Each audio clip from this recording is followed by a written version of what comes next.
Bill Clinton's endured hours of questions today from members of a congressional committee trying to get to the truth. Jeffrey Epstein was in the White House 17 times while Bill Clinton was president. We know that Bill Clinton flew on Jeffrey Epstein's plane at least 27 times. So those are questions that we're going to ask. Ahead of the video of his deposition being released, the 42nd president put out a defiant opening statement, saying, "I know what I saw, and more importantly, what I didn't see. I know what I did, and more importantly, what I didn't do. I saw nothing, and I did nothing wrong." The Epstein files have yielded dozens of photos of the former president on Epstein's jet and enjoying holidays and foreign trips with him and Ghislaine Maxwell. Yesterday, the former First Lady and Secretary of State Hillary Clinton was questioned, afterwards denying any knowledge of Epstein's crimes. I don't know how many times I had to say I did not know Jeffrey Epstein. I never went to his island. I never went to his homes. Erika Kirk has been named the new CEO of Turning Point USA. My husband's dead. I'm not trying to be morbid, but he's dead. It's weird to say excited. Describes her husband's funeral as the event of the century. Merch, hats. We have 50,000 plus hat orders. Nobody knows why she's out there in a glittering pantsuit in a recreated tent that her husband tragically was murdered in, throwing merch out. Everyone grieves differently, so if someone's acting weird, don't read into that. My aunt used to tell me never do something that you don't want on the front page of a newspaper.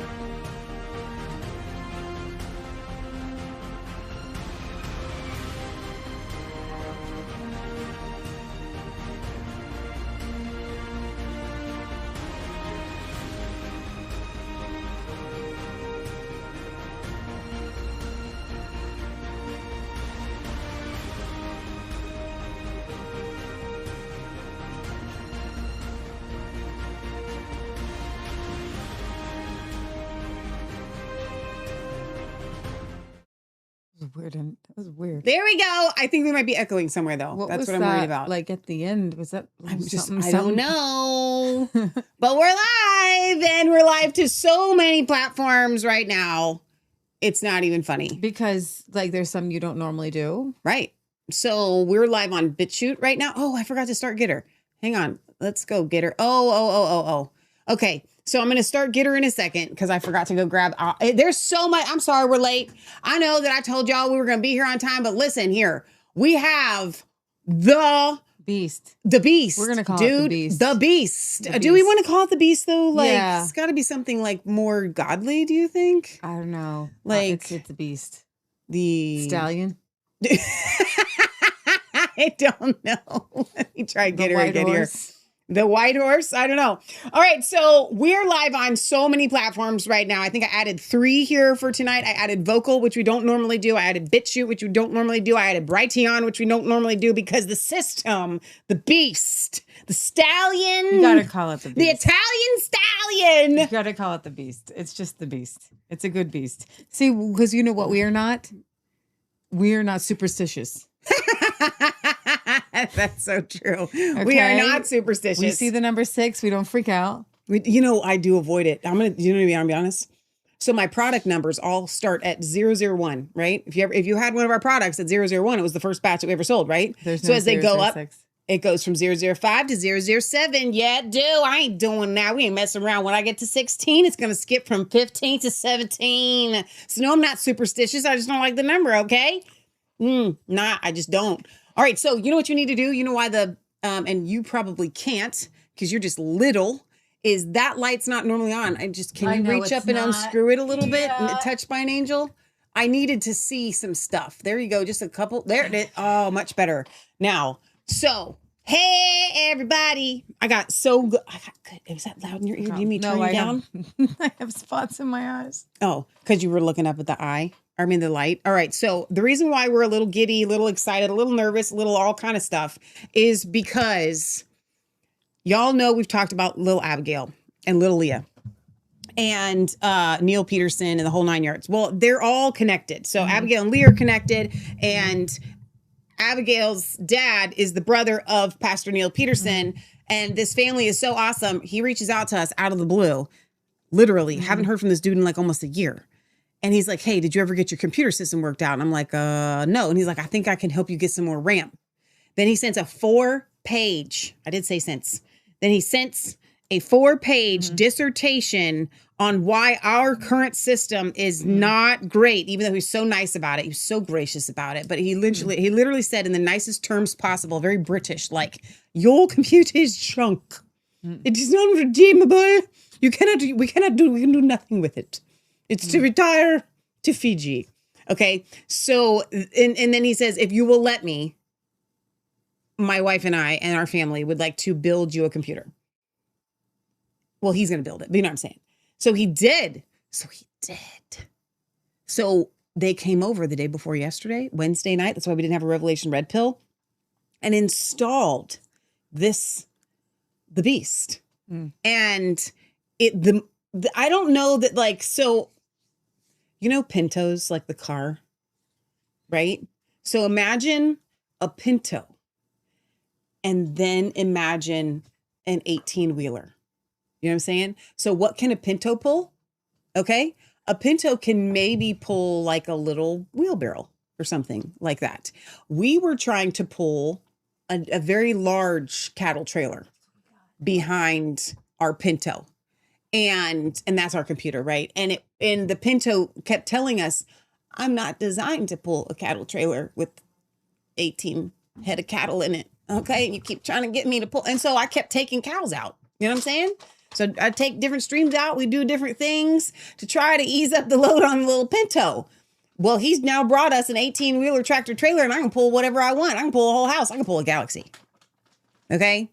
It's amazing what this thing will do. Now I'm going to warm up our lighting. But the reason why we're late, and I thought I had so much time today, I was like, oh, it's so great. We're going to, they're going to be shocked at how fast we get there, and it's just going to be the coolest thing ever. And I realized that all of my time of preparation of trying to get tonight's show ready, thinking I had it all, I wasn't logged into a lot of things. And then it doesn't want you to log into a lot of things. And I had a lot of issues, and then I didn't have it doesn't matter. We're here. All right, y'all don't need the details. You don't want the details. What you do want is you want to know what tonight's show is going to be about. I'm going to tell you something. So save your Drammy for your mammy. You ain't never seen Drammy like you're going to see it tonight. Candace Owens, the bride of Charlie, like the name. I feel like the name is a bit, Leah watched the first episode last night. And at first when she was listening to it, because I didn't watch it, and I was like, is there anything like good, like anything that we don't know? And she's like, no, it's pretty much everything we already know. Nothing exciting. And then she comes to me and she's like, well, actually, let me tell you some stuff. So there's more to that. So we're going to talk about that, because what has happened, and the bigger news story, because y'all can go and watch the documentary. It's not really a documentary. It's called a investigative series, I think. Is that what she's calling it? She's calling it an investigative series, which I like that. You know why? Because then it's not an accusation. It's truly, sure, they're literally investigating. Like great grandparents. Okay, but the bigger story to me, besides whatever Erika's past is or is not, and we don't really know. You know what I think about? I'm like, if you do a genealogy research for me, I'll pay you. Like, that would be really cool. Oh, right? yeah. So, but the bigger story is what it has done to the entire right. Like the dividing line. And are you guys seeing it in your feed? We're seeing it in our feed. Like, I'm seeing it everywhere. Pretty much you are either pro Candace doing this quote unquote investigative series, or you think that she's a demon. She's a demon. And and we covered that the other day. A demon. That's the talking point that they have issued. Like, you will say this. You will say that Candace Owens is a demon. And Milo Yiannopoulos came out and said, listen, all y'all people took money to say that. And if you don't start fessing up, I'm going to start naming names. Did he actually get anybody to fess up that they got paid to do the demon thing? And is he really going to name names? Because I doubt it. I'm like, okay, Milo, don't dangle that carrot in front of us. So here's the deal. When it comes to Candace and when it comes to Erika, Candace is definitely doing this for clicks. Like, because that's why she does what she does. Candace probably does not think that that's why she does it. She thinks that she's doing it because she thinks that she's doing the right thing. I am here to tell you that's not the truth. She's doing it she really and truly is doing it for clicks. But That doesn't mean that there's not truth to what she's saying or that it's completely false. Either way, it doesn't matter. We're going to get into it. We will talk about it. But the other thing here tonight, I did not have sex with that woman. Bill Clinton, like as if we, like, did you miss him? Have you guys missed him? I am old enough to know Bill Clinton, obviously not personally. I never met the man. But like I grew up. So if we have any like 20 somethings here, y'all people like Bill's going to mean nothing to you. If you're like over 37, you get it. So Bill Clinton is brought before Congress in this deposition, and Hillary is too. Okay. Here's what I found hilarious about this. Bill Clinton is named in the Epstein files. I don't know how many times, like a ton, like ridiculously. He's been on the plane like a bajillion times. Yeah. He's been to the island. He was at the White House 17 times. Epstein was at the White House 17 times when Bill Clinton was president. Yeah. Okay, now keep that in mind. Don't let it leave your brain. Don't let it slip. So, Leah, Epstein is at the White House 17 times when Bill Clinton is president. Okay, hold that thought. They're not close at all. Listen here. Not close at all. He's been to the island. There's a ton of pictures of Bill Clinton and Epstein. Mm-hmm. Hillary says she knows Ghislaine. They're an acquaintance. Hey, let me tell my story. I'm coming out. However, amazingly enough, this is amazing to me. This is a phenomenal to me. Okay. If Leah had been somewhere, and we're not married, obviously, we're sisters, but we're close, like super tight. If Leah has been somewhere a kabajillion times, and Leah is in pictures with a certain person a kabajillion times, yes, I'm making up that number. If that person that she's in the picture with has been to our house in an 8-year period 17 times, and yet I'm like, I never met that person. I don't know that person. I know their significant other, and I've met their significant other, and I count their significant other as a mild acquaintance, but I have never met that person. I don't know anything about that person. You know what I'm saying? Hillary has come out and she said, I ain't never met the dude, never had anything to do with him, never been on the island, never flew on the plane. I literally never met him. Epstein came to the White House. Where was Hillary? All 17 times. Was she just like hiding in some room in the White House? Like, and why? Like, so it begs the question. This is what I would say to you, Hillary. Why did you not meet your husband's bestie? Mm. They BFFs. Mm. And yet you ain't never met your husband's BFF. You know what I mean? Like, seriously? She needs help getting onto the tile. So the dogs have a thing with tile. They have a hard time getting, like, you got to help her walk onto the tile.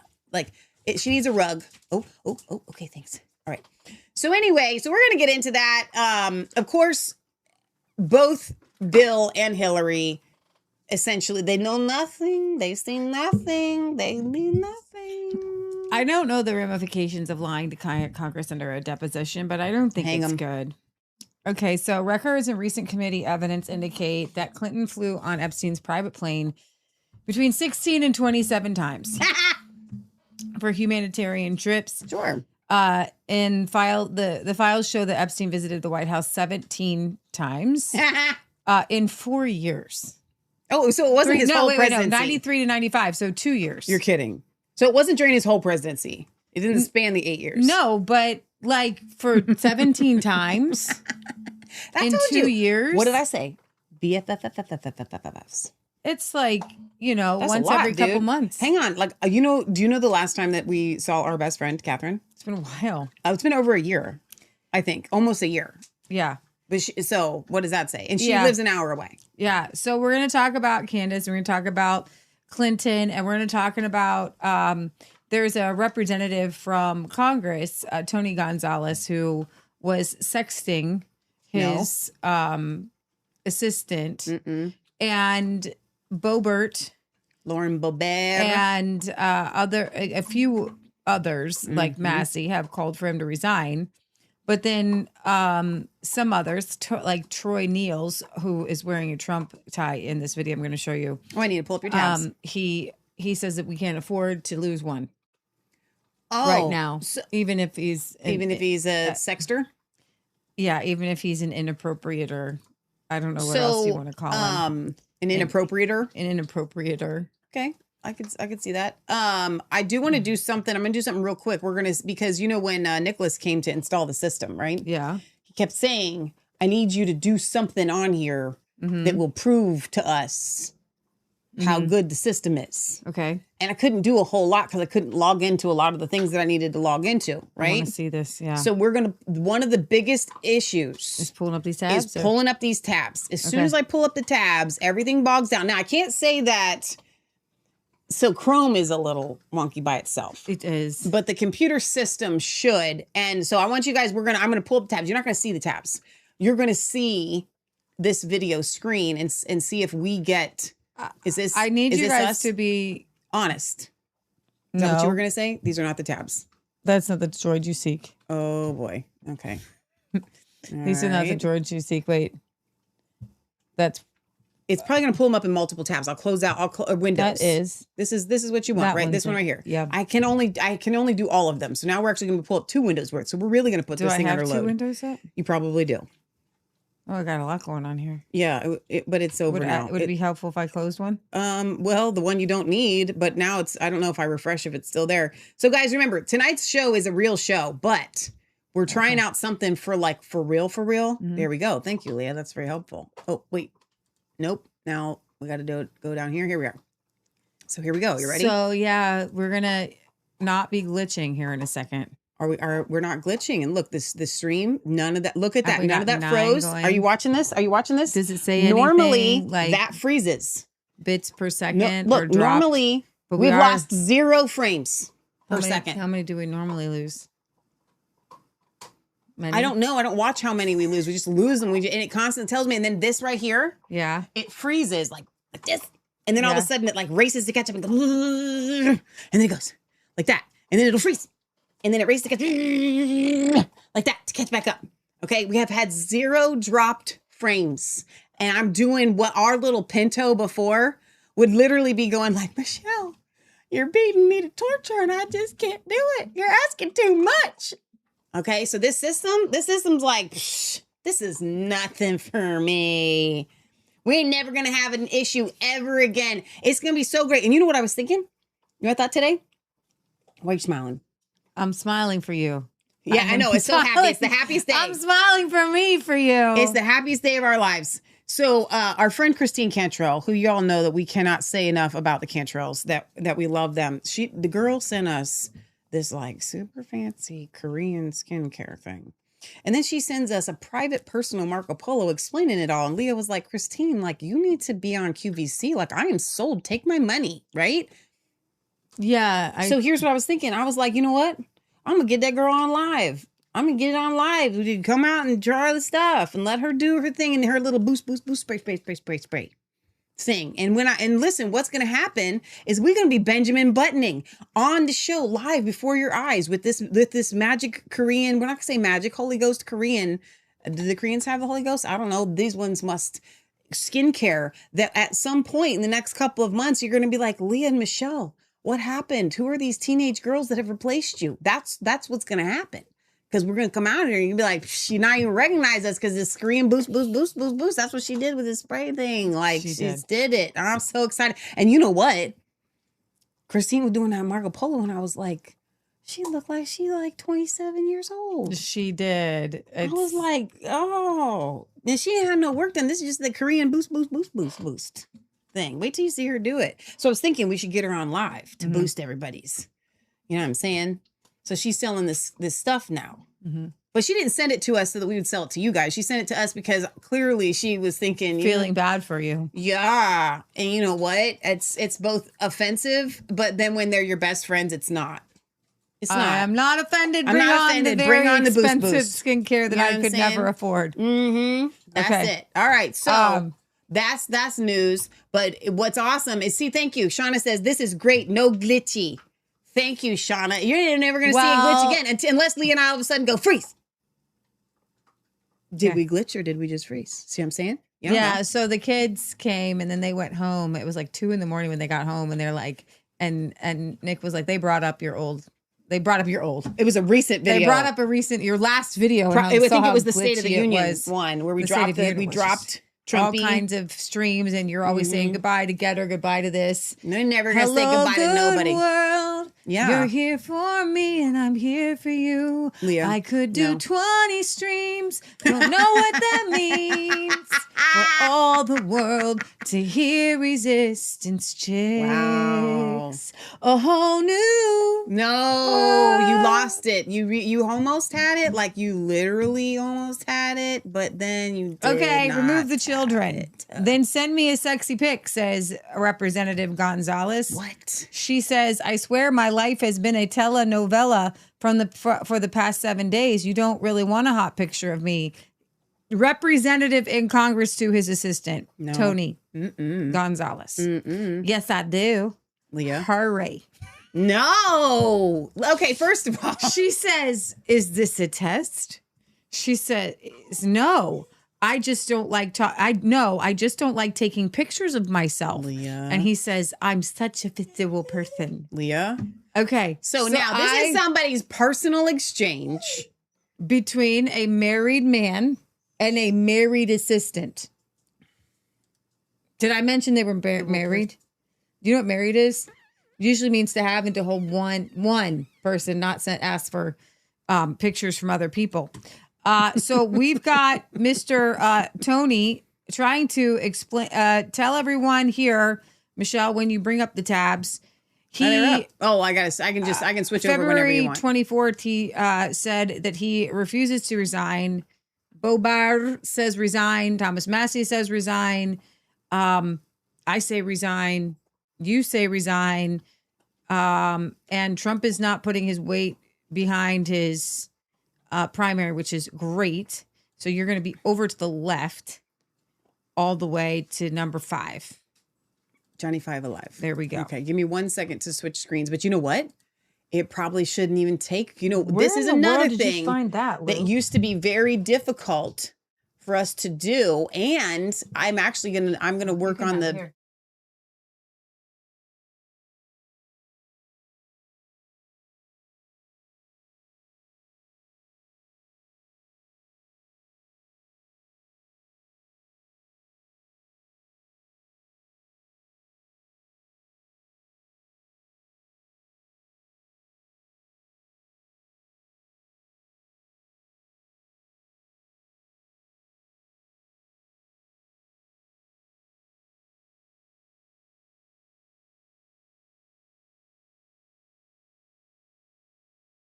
No.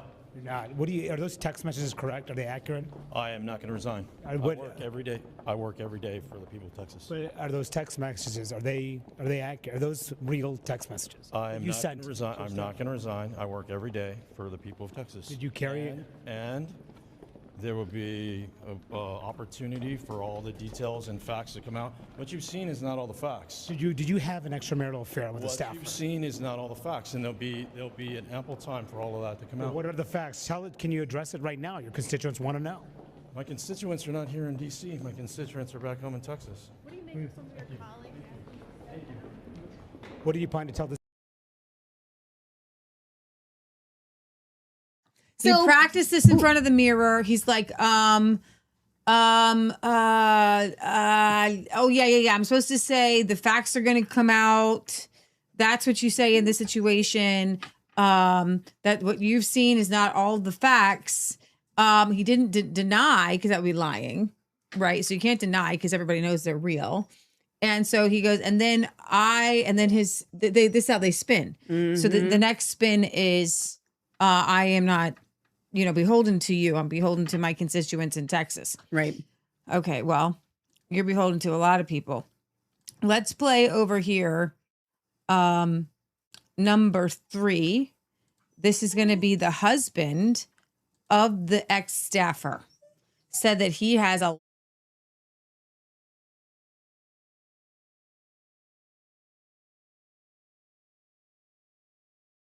The man has no values. He runs his whole campaign on family values, and he runs everything, saying that he's some family man.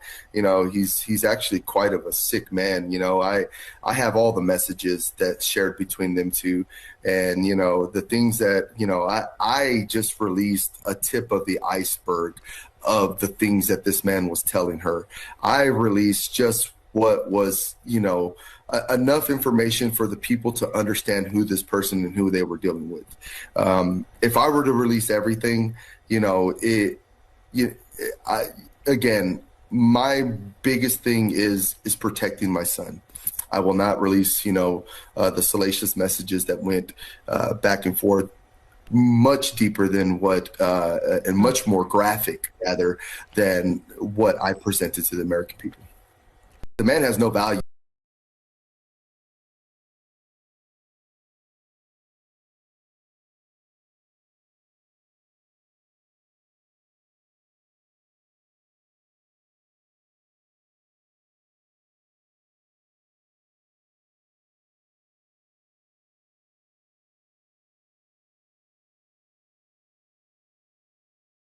Tony Gonzalez fool you. He joined every Democrat in Congress and voted for the January 6th commission to investigate, prosecute, and imprison President Trump.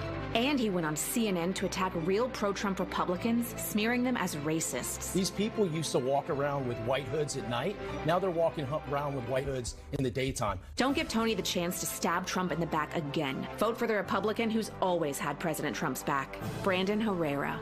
Brandon Herrera.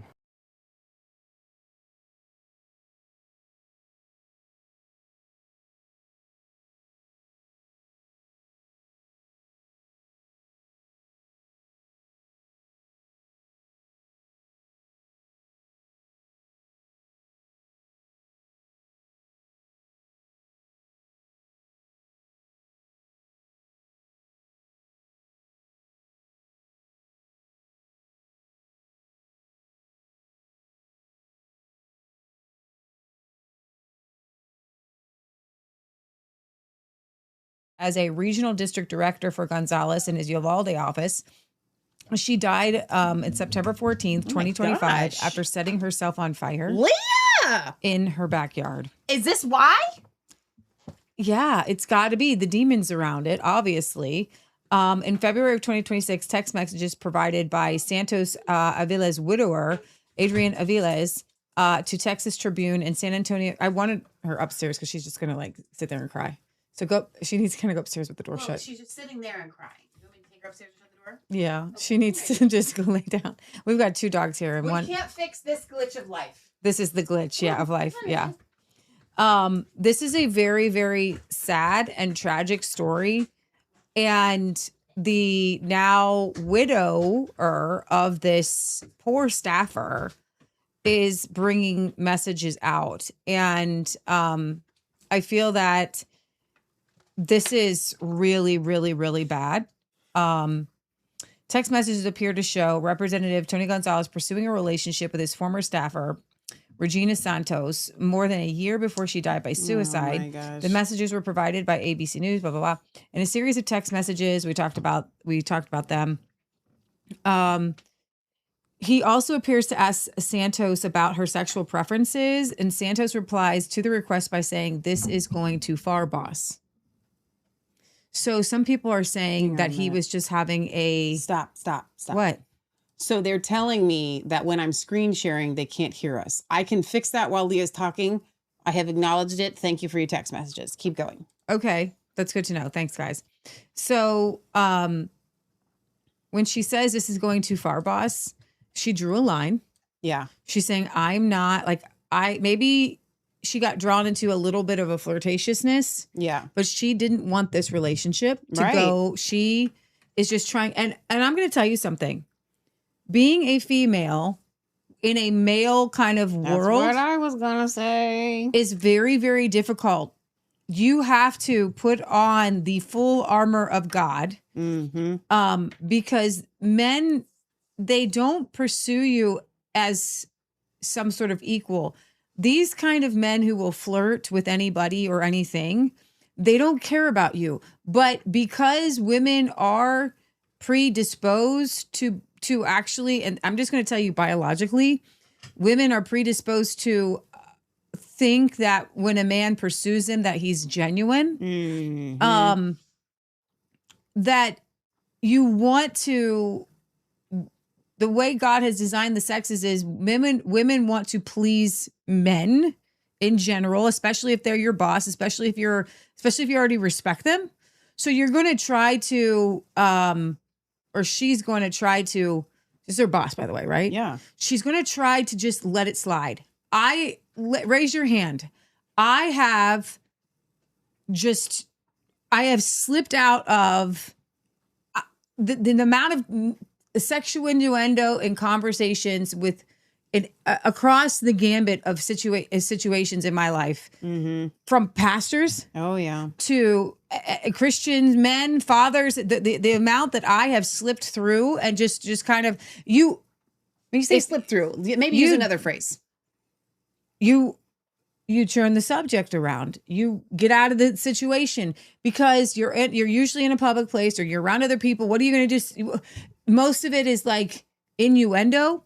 So what are you going to do? Stop in the middle of it and say, oh my gosh, that was, if it's truly inappropriate, then you will. But men know where that line is, to where public outcry would say, wow, you're just acting like a Karen. You're just acting up. Okay. Again, we aren't afraid to say the amount of times that we had to slip out with Doug Frank with sexual innuendo that was like disguised as praise. Yeah. Like, you're so beautiful. You're so this. I'm saving. Michelle would say, while you're out there trying to find me a husband. No. I'm saving you for myself. Well, you're a married man and you're old and it's gross. And like, why would you even say that? Like all these little tiny things and these little tiny things that add up and, it's looks, hugs that just go too far. And then when you're in a situation like she is, where this is your boss. Yeah. And he's crossed the line and he's seeing how many lines he can cross. And this poor girl, what happens is it's stripping it down to the point where she committed suicide. So, and I think that last line that you just gave there is what I was going to hit on here because, unfortunately, first of all, anytime there's a man in a position of authority, the woman has to be given a pass. Well, listen, I want to read these. Let me finish. I'm going to lose my thought if I don't. Yours didn't go anywhere. It's a written article. I'm thinking of like Bill Clinton and Monica Lewinsky. He's perfect. Position of authority, Tony Gonzalez, right? Bill Clinton is Tony Gonzalez. He's in a position of authority. Now, I'm not going to say that Monica Lewinsky was like this girl, but I will say this. Yeah. What Leah just said was she lit herself on fire. Yeah. If you're just some kind of Jezebel out there wanting to be involved with these guys and just wanting to like kind of husband hop and get, you know what I'm saying? You ain't going to commit suicide and you're not going to light yourself on fire. This is her mindset. Okay. Now, as a female, I could do a whole show on this. I could do a whole show on the psychology of this. She says, this is going too far, boss. How long have you thought I was this hot? He doesn't think you're that hot. He's pursuing you to make you think that he thinks you're that hot because women are predisposed to be attracted to men who are attracted to them. Yeah. It's just a thing. Okay. And sick men understand that you pursue and you pursue and you pursue and you pursue until the walls fall down. As long as you have to be in a working relationship with that person, you can say these things. And I'll tell you, there's a reason why women get Botox. There's a reason why they wear tight clothes. There's a reason why, because women, hello, we're not going to play any games here. They enjoy being found attractive. Okay. It takes that's why the Bible is full of scriptures on be modest. Don't go out there and try to be sexy. Don't go out there and try to attract people because your sinful nature, there's a reason why there are a gazillion OnlyFans girls, because there is a predisposed sinful nature in all women to want to be attractive to men. That's why when these women hit 40, 45, they start getting plastic surgery because the high that they got from turning heads, they're not getting it anymore. Sandra Bullock looks like the Joker now because she's nipped and pulled and everything because she desires it. I remember Jennifer Gardner in a movie talking about, oh, look at that. I still got it because they want it. They desire it. They hunger it. It's a drug to a lot of women. It's a It's a part of the sinful nature that the Bible is really clear that you have to overcome. So when Jesus is saying, yeah, we're going to go preach on you, to put other people first. When Paul is saying, walk in modestly, it doesn't mean that you have to look like a hobo. Okay. Hence the Korean skincare. Okay. It doesn't mean, exactly. It doesn't mean you have to. I'm like, how are we going to reconcile the Korean skincare after this? It's not Botox. No, it's the vanity of vanities. All is vanity. Amen. Are you vain? Are you vain enough to, come on, you present yourself as best as you can because you are respectful of other people. Okay. You know what we had a pastor say once? If the barn needs painting, you put a little paint on it. The barn, right? But he didn't say if the barn needs like reconstruction. Yeah. Tear it down and build another one. So anyways, the final text dates from June of 2024 in which Santos Aviles' husband, Adrian Aviles, texts Gonzalez and several other staffers from Regina's phone telling them he is filing for divorce due to the discovery of her messages with Gonzalez, texting the group thread. She's been having an affair on him with your boss, Tony Gonzalez. The recipients of those texts include several current staffers. The Gonzalez campaign has not responded to that. Gonzalez has denied allegations he engaged in an extramarital affair with the congressional aide who died by suicide last fall, calling on the Uvalde Police Department to release its report on her death despite objections from her family. Santos Aviles, 35, died September 14, 2025. She doused herself with an accelerant and set herself ablaze inside of her home. Oh, my Adrian gosh. Aviles' lawyer told ABC News that his client did not share the text messages with congressional investigators who are prepared to send a report to the House Ethics Committee. ABC News has confirmed that Gonzalez has been under investigation by the Office of Congressional Conduct, who has already completed its probe. Due to its rules, the OCC may not transmit a report against a member of Congress 60 days prior to an election. Wow. So Gonzalez is in a primary contest on March 3rd. So the report is expected to be transmitted to the House Ethics Committee the following day. Wow. So that's why they're saying that we have to let this play out. But Boebert has called on her to resign. Nancy Mace has joined her, obviously. All the women, Republican Brandon Gill, and Lauren Boebert, whatever. She had an affair and lost her husband too. So you don't get to and she had that moment in the theater. Yeah, you nasty woman. Let's listen to Tony Neals here on Tony Gonzalez. I don't like it. It's not a good look, right? Obviously, Tony's having some issues to deal with. He's going to have to settle those issues, obviously, with he and his family. But right now, indictments. You know what? I didn't expel George Santos, right? I wasn't going to do it. Indictments, easy to get. I think we got to let the situation develop, so to speak. But I'm not going to get... Listen, it's up to Tony Gonzalez. Should he resign? I don't want him to resign. We can't afford him to resign. Should he pull out of the race? Well, that's up to Tony. But the voters are halfway through this process already with early voting starting last week. Let's just see if he wins his primary. But it's just not a good look. It's certainly not a good look. You know, I don't like... It's certainly not a good look. Are you kidding me? What do you mean? This is a moral issue. I don't know. What do you guys think about this? I'm sickened by it. We do know that there are a ton of these that happen in Congress all the stinking time. Thomas Massey weighed in on it as well. And Thomas Massey actually dropped some names we're going to talk about here in a minute from the Epstein files. So I'm really happy with what's going on over there in Thomas Massey's camp. Okay, so thoughts on that, guys. I'm going to segue here into two Roy's reports on Christian pastors because I think this is a nice little segment that we're having. I want to here. read this from Kimberly before we move on from topics, because this is important. You remember when Nancy Mace was bragging about having relations with her boyfriend before the prayer breakfast? Oh my gosh, yes. That was like vomit in your mouth. It was vomit in your mouth. She was literally at a prayer breakfast, and she's you're given time to talk at a prayer breakfast. And you want to talk about relations with your boyfriend? Like these people are lower than low. And that was the same relations with her boyfriend that she got really sick about, that she had to like have a restraining order against. Like this is all just a very strange. They're all just super strange people. Let's just put it that way, right? They're super, super strange. I don't trust a lick of them. I don't trust Boebert. I don't trust any of them. They all just make me sick. They all just do. I just got to tell you, they all do.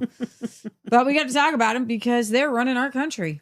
A couple pastors here from a Vineyard pastor. Too much love to give. Report finds Vineyard pastor abused women in 2 states. Oh my gosh. You look so beautiful. The Stop pastor wrote his 26-year-old bookkeeper on a party napkin at a church wedding in 2004. At the time, Rachel thought he was just being a friend. She wanted to work at Christian Assembly, a charismatic congregation in Northern Virginia suburb of Vienna. The pastor, Dennis Roy, was 34 and was married with 3 young children, and Rachel trusted him.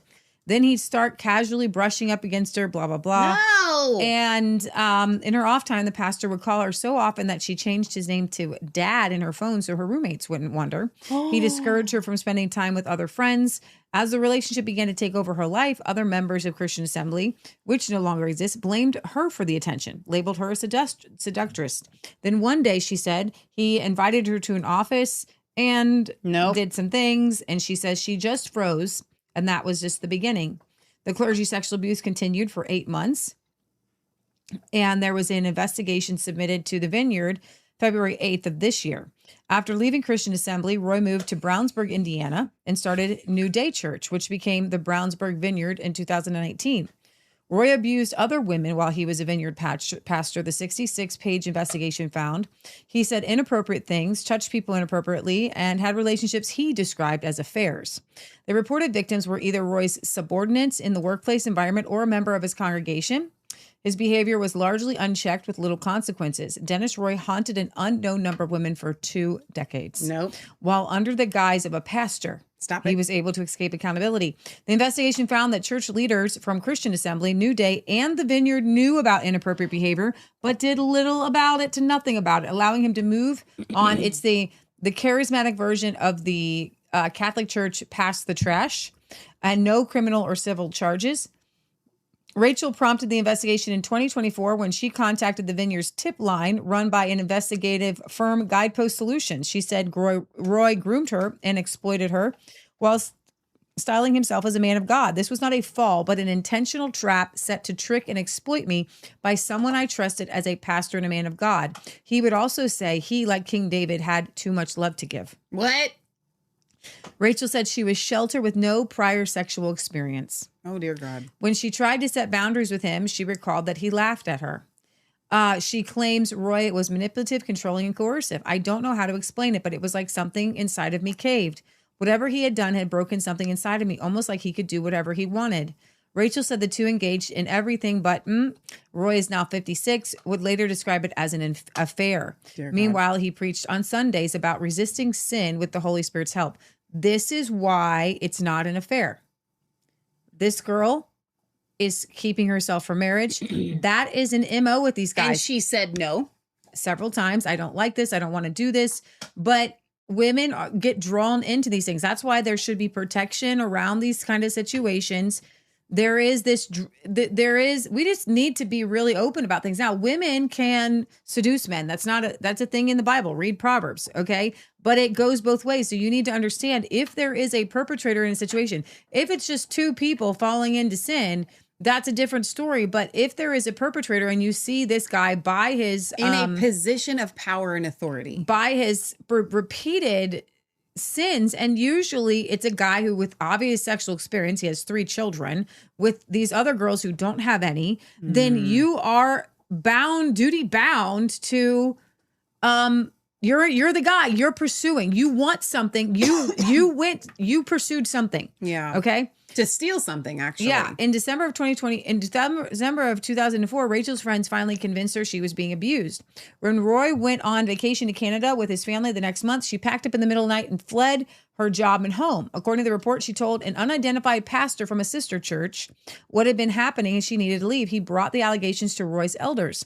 An unnamed leader from Vanguard Ministries in Suffolk, Virginia-based organization that provides oversight for non-denominational pastors got involved, but Roy continued as pastor for an additional 6 months. He was fired. Praise God. He was reportedly told to take only a year off before moving to Indianapolis and start a new church. That year off was considered to be Roy's restoration period. When it ended, the leader reportedly determined that Roy had sufficiently repented and recommissioned him. And then Rachel said she believes Vanguard was trying to cover the whole thing up. She blames this guy named Bobby Hill, an apostolic leader at Vanguard, for setting up there's no such thing as restoring these pastors, guys. From what I understand, and Mike Weir did a video on this, when you are in a position of authority, when you're a wolf, that's not a restoration. You became a wolf. You weren't a sheep that went over the ledge. Okay. There is a difference, and we have to be able to call out the ones. And if you call them as sheep that fall over a ledge, or sheep that falls prey to a wolf versus a wolf, this is a wolf. So there's no restoring a wolf. This guy's not saved. So here's who gets restored in this situation. She does. Exactly. Because she did fall into sin. Exactly. And she fell into sin hard. Right. And it ruined her. And that's the sheep that we go and we do. And here's the thing. You know what you never see? The restoration for these poor little sheep. I know. And we have to go back and what we do is there is a restoration process for the sheep that have been, it's called healing. Mold. Okay. They've been bit by a wolf. They need to understand how it happened. They need to understand if anything that they played part in it. And just like with Pinocchio, where he went off with the boys to the horrible island, right? But it wasn't his fault. He wouldn't have gone off if they hadn't have, drug him there. If the bad guy hadn't have drawn the guys there, right? I don't really remember the story that well, but yeah. Well, bad guy drives the kids off and and then Geppetto gets him back, and he got to be a boy. In 2006, Roy started a Bible study in Brownsburg. In 2009, it had become a church called Oasis, later named New Day Church. Roy told his new elders that he'd had an affair, but was restored. Oh my gosh. And then sexual misconduct wasn't the only issue that came up. In 2015, Roy was arrested. This is so funny. No. He stole from Goodwill. What? Who steals from Goodwill? Listen, this is how you know, this guy is not okay. He stole from Goodwill, then made up a story. Stop it. That he was exchanging, for things he donated. Yeah. That doesn't happen. You don't get to do that with Goodwill. Hang on, wait. Meaning I'm bringing a sweatshirt so I can get a new sweatshirt? Yeah. You know what would be really nice? It would be great if you could, but that's not how it works. That would be a cool store. I would go to that store. Yeah, so one family left over the Goodwill stealing thing. It's go too far, man. Oh my God. Forget the affair. You stole from Goodwill. That's some bad stuff. You are arrested. Soldier. Yeah. Goodwill stealer. Come on. You know what? What? In that case, I would actually be more inclined to restore the Goodwill stealer. Dude, you need to close that back. It was an accident. Yeah. But how low are why? you? It couldn't have been about money, right? It just had to be the thrill of it, right? So in 2016, New Day merged with nearby Vineyard Life Church. Roy served as an associate pastor. A few years later, the churches decided to separate, and Roy's congregation became another church. And then later on, there were more. So Rachel remained silent until March of 2024. In November of 2023, Deborah Perkins, identified at the time as only J. Doe. So she came forward and spoke about Mike Bickle. Yeah. Deborah Perkins did. Yeah. And it inspired this woman wow. to come forward and say, I now know that I was a victim of clergy sexual abuse. And then, of course, he has other victims. It looks like Dennis Roy committed clergy sexual abuse resulting in significant harm. Some statements. So I don't really know. This is a super long article. They're really thorough there at the Roy's report. I'm trying to see if one thing has happened. It says this investigation has taught us important lessons, said the Vineyard. As a movement, the Vineyard USA remains committed to demonstrating genuine repentance as we continue to provide confidential reporting for victims. One key suggestion from the report: if a pastor uses the term affair to describe misconduct, that should be a red flag. That means that he is minimizing his responsibility. We do not call clergy sexual abuse an affair. And if you are calling that, then you are not understanding what you did as a pastor to groom in and bring in this woman and to send, just like Gonzalez, to send the messages. Gonzalez staffer wasn't asking for this. She's like, boss, you're going too far. Okay, we have it in a text message. Well, he's not the only one that's been out this week. A Georgia church that hosted Trump is accused of not reporting a child molester. So a Georgia prosecutor slammed 2 charismatic pastors associated with Trump for failing to report an employee who sexually molested a 15-year-old boy 2 years ago. Parents should be able to trust the church leaders will protect children, said the Cherokee County Assistant District Attorney, Lena Pope, on a press release last Friday. Silence and inaction only deepen the harm. Protecting children must always come first. So there was a mom of a teenage boy who attend this Worship with Wonders church, and there's pastors Miles and Delana Rutherford. And in September 2023, there were accusations there. She told the pastors her 15-year-old son had exchanged more than 12,500 text messages, some obscene, with a leader of the church, Marcus Kendall. When the Rutherfords didn't react quickly enough, she called 911. Turner, now former director of operations at the church in Powder Springs, was arrested a month later. He pled guilty February 9th to aggravated child molestation, sexual exploitation of children, and enticing a child for indecent purposes. The 34-year-old was sentenced to 25 years in prison without the possibility of parole. Wow. But according to Cherokee County District Attorney's Office, other church leaders bear some blame. In a February 20 press release, District Attorney Susan K. Treadway's office said Worship with Wonders leadership was informed of the allegations but did not call law enforcement. No. Church leaders disputed this in an online statement the following day. They say police were contacted but did not specify which department or when. Clergy in Georgia are required to report, and you could failure to report is 1 year in prison.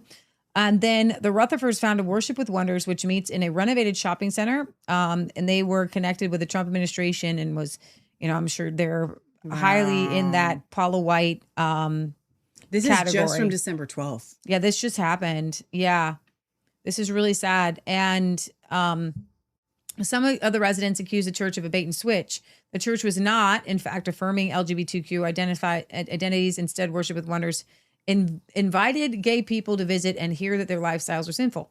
But the homeless, yeah, that's great. I actually appreciate that. So I don't know why. I don't know if the Roy's report is like left leaning or whatever, but it seems sometimes that they are. No, it does, doesn't it? Yeah. So, or at least I think they're anti-Trump. I actually have another video from this week that goes along with this. So we're doing a little tiny bad pastors expose at this kind of moment here. So I'm going to bring up this Paula White clip because I saw this week. Come here, Paula. Where'd you go, girl? I need to see you. You're on my list of bad pastors this week. She's always on the list of bad pastors, by the way. She really, really is. If she's not one of mine that I opened up, then I'll just have you. Just go to my bookmarks. She's the first one. I think she's one of the first ones up there.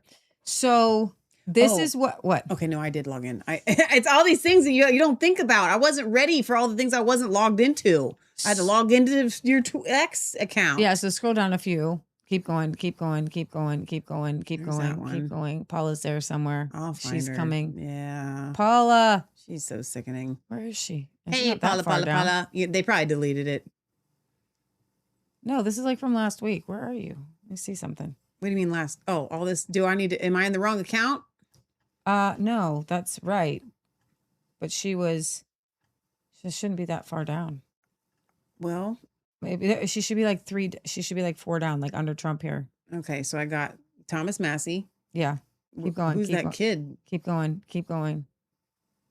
No, before the farmer. No, hang on. Yeah, this is so weird. Oh, wait, here, show more. I think I got to click this, right? Okay. Or no, is that just who to follow? No. Yeah, I'll just retweet it. Here we go. Okay.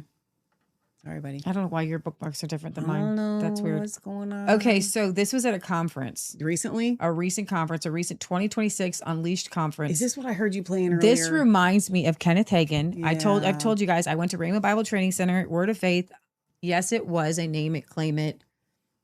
The what all you think about the bad pastors, okay? As far as money. Yeah. Like I was just telling a friend, Raymond didn't have the sexual improprieties that I know of. Okay. They really didn't, because there was a gigantic heavy emphasis on just getting married. Yeah, but what I think is that they truly believed.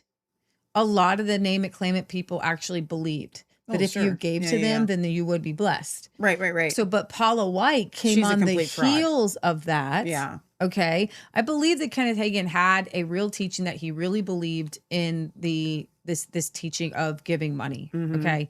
I believe it's a false teaching, but I think he honestly believed it in a way. Like, Kenneth Hagin did not live a lavish lifestyle. Yeah. He wanted big things. He wanted a big church. And I think he thinks that he got a revelation. So I'm going to give him that. Yeah. Let me just give him that because I went around the people. I knew the people and I didn't see, you can be in a delusion and have Yeah. a false belief that hurts people. Sure. But you're not like thinking to yourself, I'm conning these people out of money with the Holy Spirit Right. on purpose. Yeah. Okay. Paula White does. Yeah, she knows She exactly what knows she's doing. lying. She saw the grift, and then She's good at it. She's good at this grift. Yeah, but right today she's not. I can't get this much louder. No. Huh? I want $100,000. There are 10 people that could give $10,000. There's 100 people that could give $1,000. Get a check, make it payable to Paula White Ministry. That's as loud as I can get it, guys. Sorry. Right now. If you say I don't have it, give $100. Bring up a sacrificial seed. This isn't for me. This is about kids that will die without you being obedient. This is about kids who are going to be minstrels and instruments and warriors and mighty for God. This is about kids who will make a difference. I'm not going to take everybody's blessing. Come on. I'm going to tell you, get a seed of sacrifice. Get in the arena. Get in the arena. I need you to stand. There's Look at those heels. envelopes. I'm not moving. I'm not going to lay hands on people till you're obedient. Get out of your seat. I'm not going to lay hands on people until you're. Wait. You can't talk over Okay. her because it's so quiet. She says, I am not going to lay hands on you until you're obedient and get out of your seat and start bringing money up. Seed. Come bring up a seed. Come bring up a seed. Eddie, don't worry. You're going to get it anyway. You're going to get it with or without the people's obedience, but I got to break some ground up in this place. I got to break it. Malachi, it was the least giving any Unleashed has ever had. The whole week was less than one night we've ever had.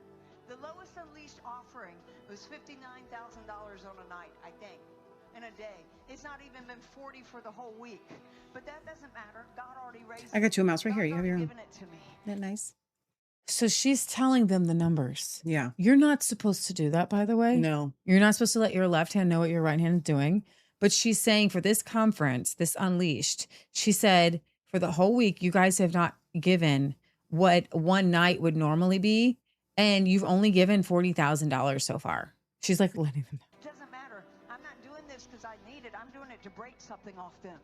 So this is what's so funny is how do you know how much money people give that's going to break something off of them? How do you know? I don't have words for this. I'm doing this because I want to break something off because you keep holding on to your money. I'm doing it to break a mentality. I'm doing it to break something. I'm doing it to break something. I'm doing it to break something. I'm doing it to break something. I'm doing it to break something. You need a breakthrough. You need things. You need a building. Come on. You need a So I don't so really want low to call down, people dirty, out. rotten. But this lady just came up. She put it there and she lifted her hand up. She's trusting God for something. wedding dress. You need some things, but you're struggling all the time financially. Can you just pause right there real quick? You need a wedding dress. So what she's the Bible says to give out of your abundance. Yeah. And no, this is super serious. Yeah, no, it is. Because when she is saying that you're always struggling financially, I need you to come and give. They are asking for people who are struggling financially to give to them. No minister or ministry. Yeah. This woman isn't just a fraud. That is the face of Satan. Yeah, what Matt always says, if giving is so great, why don't you start giving to people? Why don't you just start handing money out, putting it under all the chairs like Oprah, you know? Exactly. The kingdom of God is not every wish and every want, but it is provision for the vision. The kingdom of God is there is no lack in Christ. This is disgusting. He will supply all your needs according to his riches and glory. The kingdom of God, there are 30 people right now that can give $1,000. She does this all the time. There's 30 people that can give $1,000. She does 10,000 a second. I know you giving one, of them too. Come on, I know what this is about. This is about freedom over my unborn great-great-grandchildren. This is about what I've done for these kids, God is going to certainly do for mine. Then my lineage and legacy, I got too many prayers, too much in the arena, and too much seed in the ground. Come on, get up here. In the name of Jesus, Pastor Paula, if all I have is $10, then bring you $10. Somebody, this woman here in the jacket, she stayed up there and prayed over her seed. If all I have is $10, then bring me the last of anything that you have. I know. Bring me your everything. Bring me your very last dime. That is the swindler of swindlers. Say, I'm not going to leave until I put a seed and a sacrifice on this altar. I'll keep on. I'll keep on. You guys have no idea. I'll keep plowing this because I'll break every demonic chain, every spirit of poverty. Come on, how many of you get afraid? Come on, how many of you get afraid of giving sometimes? I break it in the name of Jesus. You're looking at your bills. You're looking at your checkbook. You're looking at what's ahead of you. God, whatever we did wrong with financial decisions, we redeem it and we ask for your forgiveness. We repent of being irresponsible. Leah. We repent for being materialistic. We repent. That lady just faked it. She just came and set her cell phone there. Didn't put anything up there. Well, maybe she didn't fake it. Maybe she Venmo'd it, but it was like, I'm walking up. I want to show God that I'm going to the altar. I get it. Okay. That we made bad decisions. Now, God, redeem us. We sincerely repent. Now, redeem us. Redeem our mortgages. Come on, redeem our budgets. Redeem our income. Redeem our flow of finances. So this is why I left Tulsa, because they would spend, even like, I love Pastor Bill at Guts Church, they would spend 45 minutes and be like, oh my gosh, they do what she did. They get on this like kick where they felt the Holy Spirit telling them to tell everybody that they had to give money to the church. They had to give money. They had to give money. And let's just do a real quick rundown on giving. Matthew 25, I just shared this with Abigail. It said that when you have seen somebody naked and you clothe them, when you have fed somebody hungry, when you've given somebody something to drink when they were thirsty, he said, then I want you to know what you did to the least of these, the smallest of these, the people that you don't even know about, you don't even know who they are. When you give to a need out of something that you have, Jesus says, you have done it unto me. Yeah. Then he says, those who saw somebody hungry and had the ability to feed them but didn't, you didn't do that to me. And he says, depart from me, I will never see you. So she's taking a biblical principle and applying it to herself. That's not the right biblical principle. The biblical principle is when you have extra and you walk by somebody and you're like, I'm not going to help them. Okay, but you can help them and you don't. It's like you're not helping Jesus. Imagine the widow's mite. Yeah. Okay. And that's what they justify this with is the widow's mite. But if you see a widow sitting there and you start taunting her and tormenting her and saying you would be blessed if you gave me your last mite, you're just being stubborn, you're just holding on to that, you're in sin. If you wanted your healing, if you wanted prosperity, you would come and give your last mite. That's not what Jesus was talking about. So I want to address a question in this from RH Wagoneer. It's a very valid question. Maybe Leah, you can answer this. How do people fall for this? Oh, wow.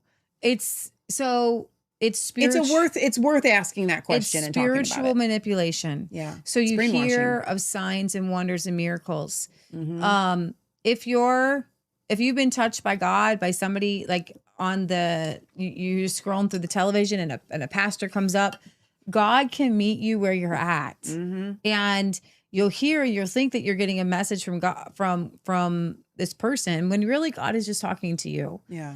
And people are hungry for God.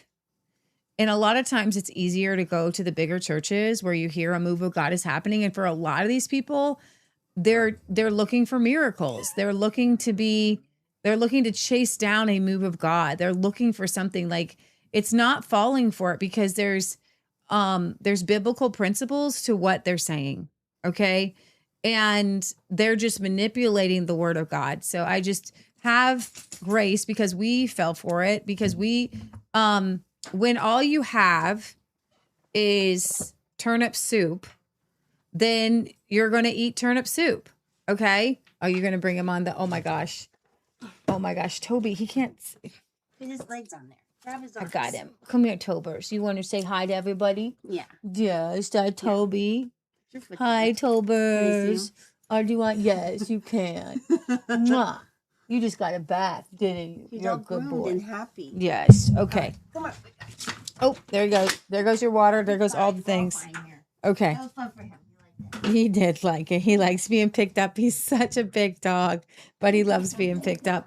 So yeah, I just feel bad for the people who do, because like, when I was younger, the only thing on television was that we were allowed to watch. We were allowed to watch Christian television. We were allowed to watch TBN, right? And so that was better than everything else. And like, some people will say, yeah, but maybe you shouldn't watch any TV at all. Well, you're a kid and your parents are like, you're begging for TV, and well, just watch TBN, watch the Christian television. And there were good things on there too, but it's filled with wolves. And it's a situation that is very sad. Let's put it that way. But it's not the people's fault. They're being taken advantage of. All they want to see and hear from is God. And so that's why we call them out, so that you can see, oh, wow, this is not right. Right. All right. So I'm going to do a screen share here and do a little commercial break. So this is my commercial break. There's a man named Rob McGinnis who takes farm animal portraits in the style of a family photo. Nuh-uh. This is the Family Farm Project, and I just love that. Absolutely am loving that. Would you get all the craziest? It looks like AI. It does very much look That's like cool, though. AI. That's his thing. Yeah, it That's really fun. does. That's a good commercial break after that. Yeah. What it kind is. of rooster do you think that is, Leah? What is that? That's some cray-cray rooster. Chicken? No, that's a rooster. Look at the tail feathers. Excuse me. That's a tail. Leah. We're gonna pretend Leah didn't say that. Well, I didn't really look closely. Tail. Well, you don't have your glasses on. Okay, so you know the Representative Gonzalez here? Yeah. think I this did one. still have one up from him if you need me to find it, because I closed out some. Well, oh, here it is. He has taken $2 million from AIPAC. Wait a minute. Wait a minute. Spent by Israeli lobby groups to get Tony in there. No way. Why does Israel care about our representatives? So they'll go to bat for you, man, if you're willing to go to bat for them. Wow. Thomas Massey tweeted this out. President and CEO of the World Economic Forum, Borge Brende, resigns due to the Epstein files.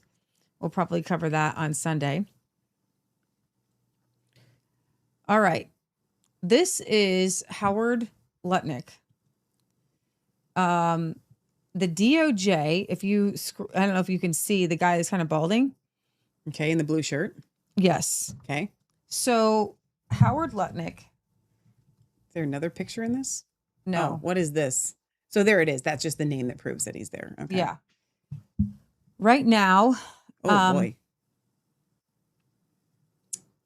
So Representative Nancy Mace says she'll call Trump Commerce Chief Lutnick to testify. Oops. Oh, wow. Here we go. Democrats say that they have the votes to subpoena Lutnick to the Epstein probe.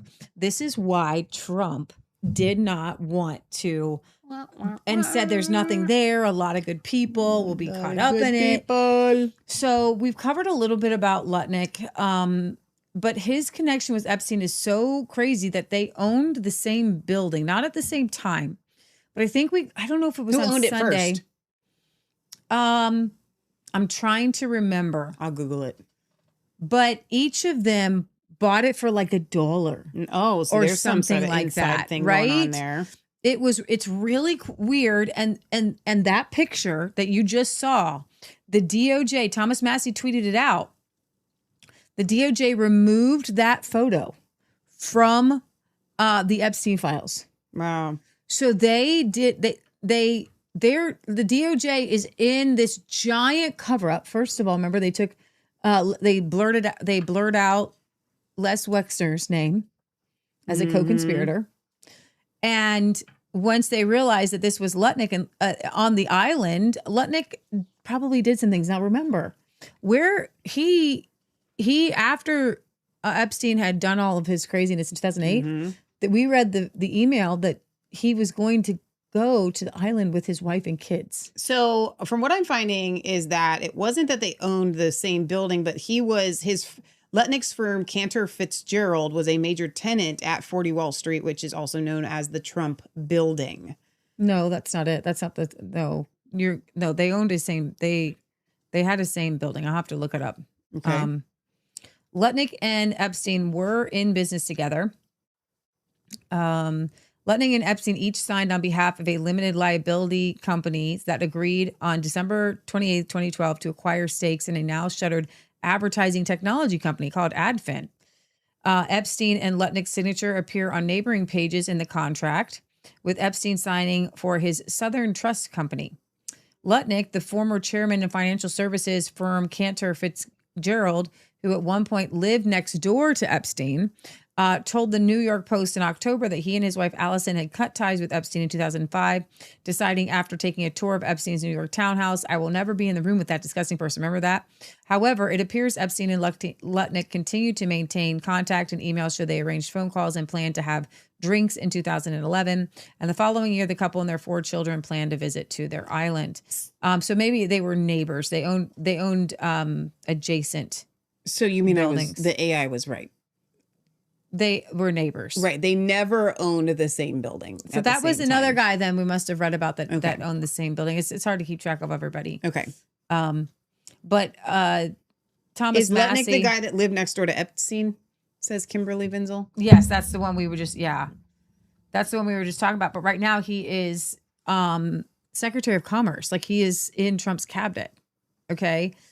Howard Lutnick, fraudster, Epstein Island visitor, and miraculous 9/11 survivor who made millions from that day, showed up at the State of the Union all smiles. See if there's anything else. Not only did Howard Lutnick evade death on 9/11 by taking his kids to school for the first time in 5 years, he made the point of noting that the average age of 700 employees who died was 33. That's very interesting. Oh, wow. So do you think he was, that's weird. How many people, I want to play that. We're going to go down conspiracy theory you retweeting road. For me? I did. Okay. There's some other interesting people connected with like 9/11. Okay. Like, this is like weird.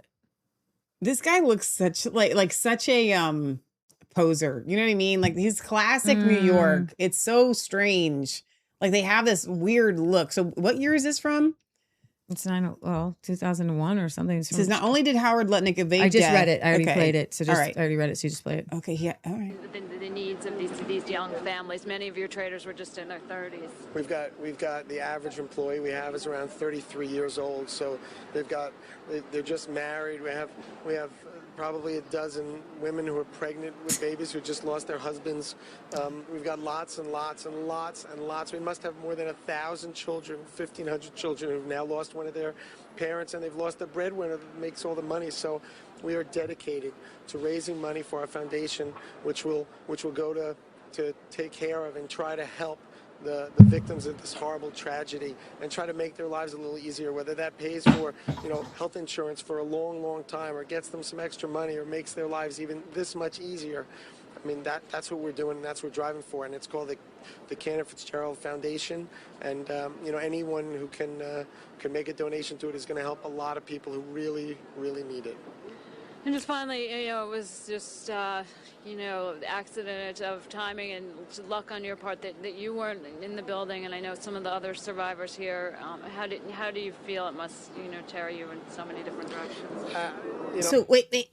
His offices, Howard's company, Cantor Fitzgerald, was headquartered in the North Tower, One World Trade Center. He suffered the largest loss of life of any single organization in the attacks. Of his 960 New York-based employees, 658 were killed. So including his brother. I just need to. I'm not trying. Listen, I don't want to be a conspiracy theorist. He survived because he dropped off his son for the first day of kindergarten and was delayed getting to work that morning. I don't want to be a conspiracy theorist. I don't like it. I don't want to wear a tinfoil hat. Okay, He's Jewish. Leah, I am here to tell you. Look at this man's face. I'm going to back this up just a little bit. I want you to look at his face. And if we had this muted, which I'm not going to mute it, if we had this muted, what would you think was going on in this man's mind in this section right here before she says, you must be eaten up inside? His whole demeanor changes when she says that. And then it's like, oh, yeah. Like he forgets that he should be sad. Watch this. Finally, it was just, look at his face. Eyes are smiling. Timing and luck on your part that you weren't in the building, and I know eyes are smiling. Survivors here. How did eyes are smiling. He smiled a couple times. I don't know why I'm alive. His eyes were smiling. I didn't get to the building early enough His eyes are so actually that still I wasn't kind of in it. smiling. But then I stood outside at the door, helping people out and telling them to come on, get out, and asking what floor they were on, trying to find the higher and higher floors so that I could hopefully find someone coming down from 101, so that meant our guys and our women had survived.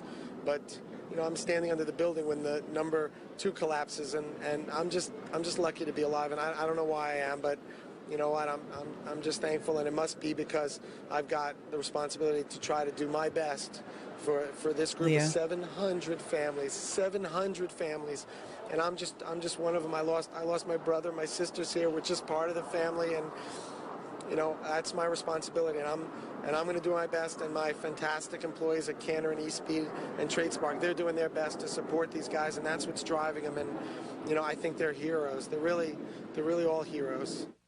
That does not look like a man that's just lost his brother. It doesn't look like a man that just lost 700 employees either. Like, so do you all remember? I think everybody Do you here, know how many 700 employees? It's actually 658, but that's almost 700. Yeah. Because he has no feelings. He doesn't feel. So yeah, exactly. Like, so at the very minimum, he is a it's narcissist that does not have a sociopath that doesn't have the ability to feel. And so you have to what's called mirror. So when she says you must be eaten up, he's like, he tries, but it doesn't. Right. So you and I, all of us, men included, and I would like to hear from the men in the chat, and I will check it. Even though we're live on so many platforms, it's hard to keep track. But if you are seeing us on Brighteon and BitChute, and Getter and kind of the alternative and vocal, please, we'd love to hear from you. I will check those comments. We all remember September 11th. We all remember the aftermath and the weeks that followed September 11th. And I'm going to guess that those of us that did not know a single person that died or was affected in New York from this awful, whatever you won't even call it, we would find ourselves crying. Like, I would just randomly start crying, thinking about these people. And I get it. You can say, like Erika Kirk, well, everybody mourns in their own way. I'm telling you, that is a man that does not possess feelings. Like, that was like, I don't even know what to call that. So anyway, Leah, let's get to the rest of the news. We could sit on this for a long time. That was so crazy. I could stick on Howard for a while. I can't even get it out. Letnick. All right, let's go to Bill Clinton. Oh, okay, boy. Michelle, let's go over here. Kimberly says he's creepy. He's a little too happy. All right, so Bill Clinton was interviewed, and I was actually surprised by his deposed. Whatever. Did I say interviewed? You said interviewed. Okay, whatever. Interviewed is a different word because you can be interviewed by CNN. It does say interview, but okay. Bill Clinton, his responses were, just so I did not have sex with that woman-esque. But this is from the Babylon Bee. Bill Clinton tells Epstein committee it depends on what the definition of child trafficking is. Because that's what he did with Monica Lewinsky. What's your definition? I did not have sex with that woman. Of course, this man will find a way around a mountain 500 ways. So Bill Clinton testified to members of Congress today that his answers to their questions depended on what the definition of child trafficking is. What is. And furthermore, what is child trafficking? Clinton reportedly told members of the committee, I would like to ask you all, what does this term mean? And how, this is Babylon Bee. And how can I get out of any culpability related to these accusations, rhetorically speaking? Clinton was grilled on his associations with the infamous deceased billionaire Jeffrey Epstein and what his relationship with the women who worked for Epstein entailed. During the questioning, Clinton repeatedly stated that his actions depend on what the working definitions of terms actually are. What is sexual predator? What is a depraved pervert? What is massive scumbag? Clinton asked, I'm afraid it depends on your definitions of these words. I cannot give an answer if we don't agree on a solid definition. Also, is it lunchtime? Who else could go for Big Mac? He did not say that. No, this is Babylon B. I said it 3 times. Oh, I'm sorry. See how believable it is, though? I said it 3 times. I'm so sorry. I'm trying to keep track of 9 live streams. Democrats called the accusation.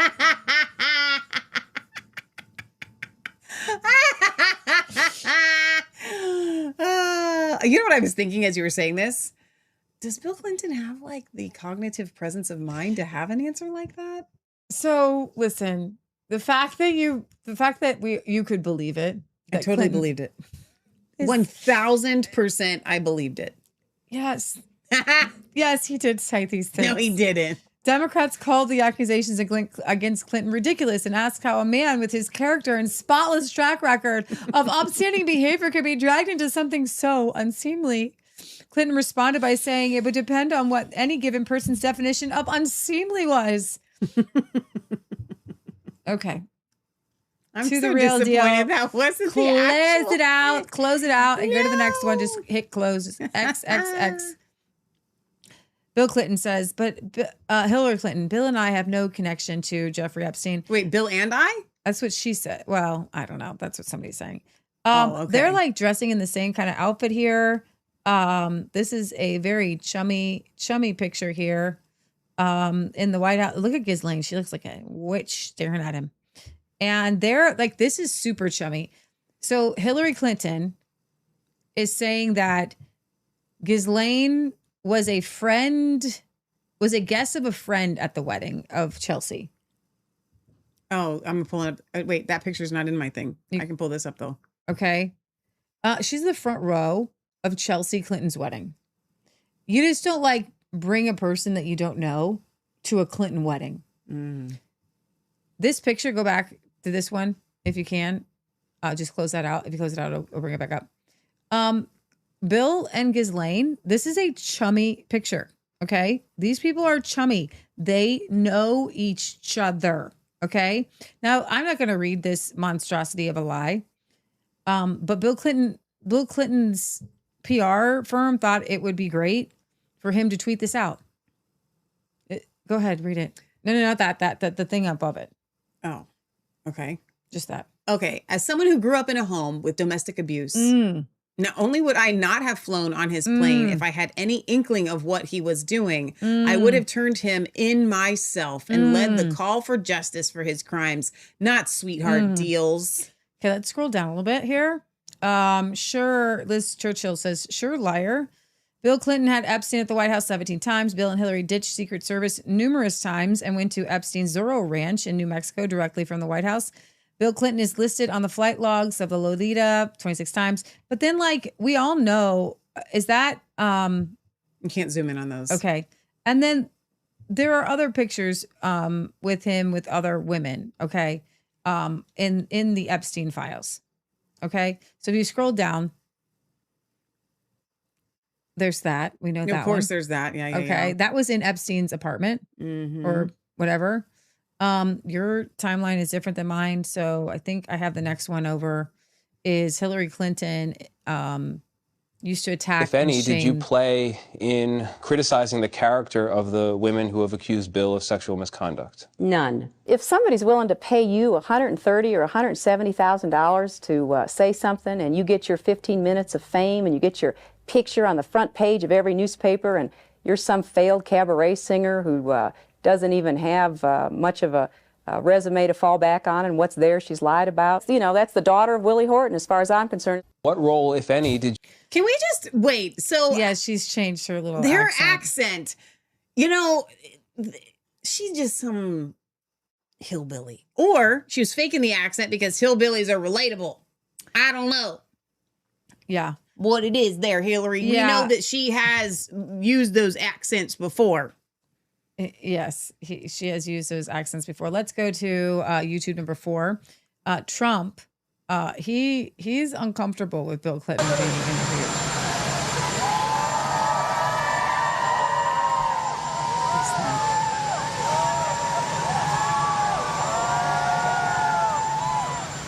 He's a rock star.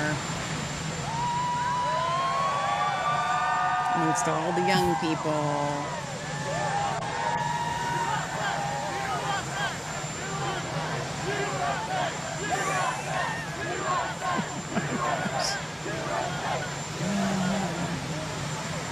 Trump, you don't deserve them.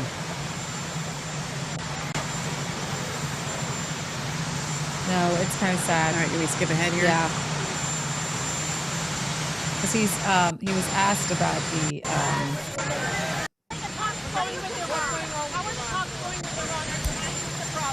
No, I'm not. I'm not happy with the fact that they're not willing to give us what we have to have. So I'm not. Hang on, I think I wanted to get to the part where he's. Later. Hold on. We'll have some additional talk. Do they always? Here's the thing that gets me about this, right? They know that the president's going to come out. They know that the president's about to get on the helicopter. Can we not, like, it's 2026. Can we not get any, like, noise suppressing mics that we can get right in front of the president's face that everybody can share so we don't have to deal with this every single stinking day? Yeah, I know. I'm trying to get to where he said he was not happy about the... Because here's the deal. Somebody can clip this out and get rid of that noise with AI. Exactly. This is absurd. We need, like, tell me technology's so great without telling me it's great. Lee, you're going to look for that. I'm going to read some comments over here. Let's do that because I can toggle back and forth and do all kind of things that I want to do because... Okay, what I went to find is this clip. Trump told reporters today that he was not happy to see Clinton deposed. As the former president was testifying behind closed doors at the House Oversight and Government Reform Committee as a part of the panel's investigation into the files linked to convicted sex offender Epstein. I don't like seeing him deposed, but they certainly went after me a lot more than that. He said, look, I like him, and I don't like seeing him deposed. You want to play? Yeah. Did you pull it up? Or no, that's no, just pretty much it. So I think it was over on YouTube. He lied through his teeth. Clinton denies any wrongdoing. He said that his relationship ended before any wrongdoing that Epstein ever did. What? Yeah. No, the files prove that you were friends with him at the time that all of the wrongdoing was going on. He saw nothing and did nothing wrong. He said, I saw nothing wrong. So then he goes to the Babylon Bee. What's your definition of wrong? Right. Alice says, how come he and Hillary had closed door questions and that wasn't done for Trump? He's pictured with... And that's the jacuzzi He's picture. We've all pictured seen with that. a woman in a jacuzzi. Leah, but he says he didn't sleep with her. Why do you think they were offered closed door depositions? I think probably because they wouldn't have agreed otherwise. I don't know that they would have a choice. Like when they're subpoenaed, you have to answer. So why do you think they offered him a closed door one? Because Hillary's been before the House committees. Yeah, I don't know. At this point, what difference does it make? You know, kind of thing. And then what you didn't talk about, Leah, speaking of Lauren Boebert, she is the one that leaked a photo of Hillary from the deposition to Benny Johnson. Benny Johnson admits that it was Lauren Boebert that leaked the photo because it's closed doors. These these congressmen are not allowed to leak photos. So here's Lauren Boebert like sending it to Benny, and then Benny's just like saying it was Lauren that sent it, and you're not supposed. And so then they paused the whole hearing just because this photo leaked out that Benny shared. It was a big deal. Representative James Comer says, I will have to say that President Clinton answered every question or attempted to answer every question. Everybody knows President Clinton. He's got Southern people skills. He's a charming individual. Of course he is. So this is how Clinton this is mouth vomit. The fact that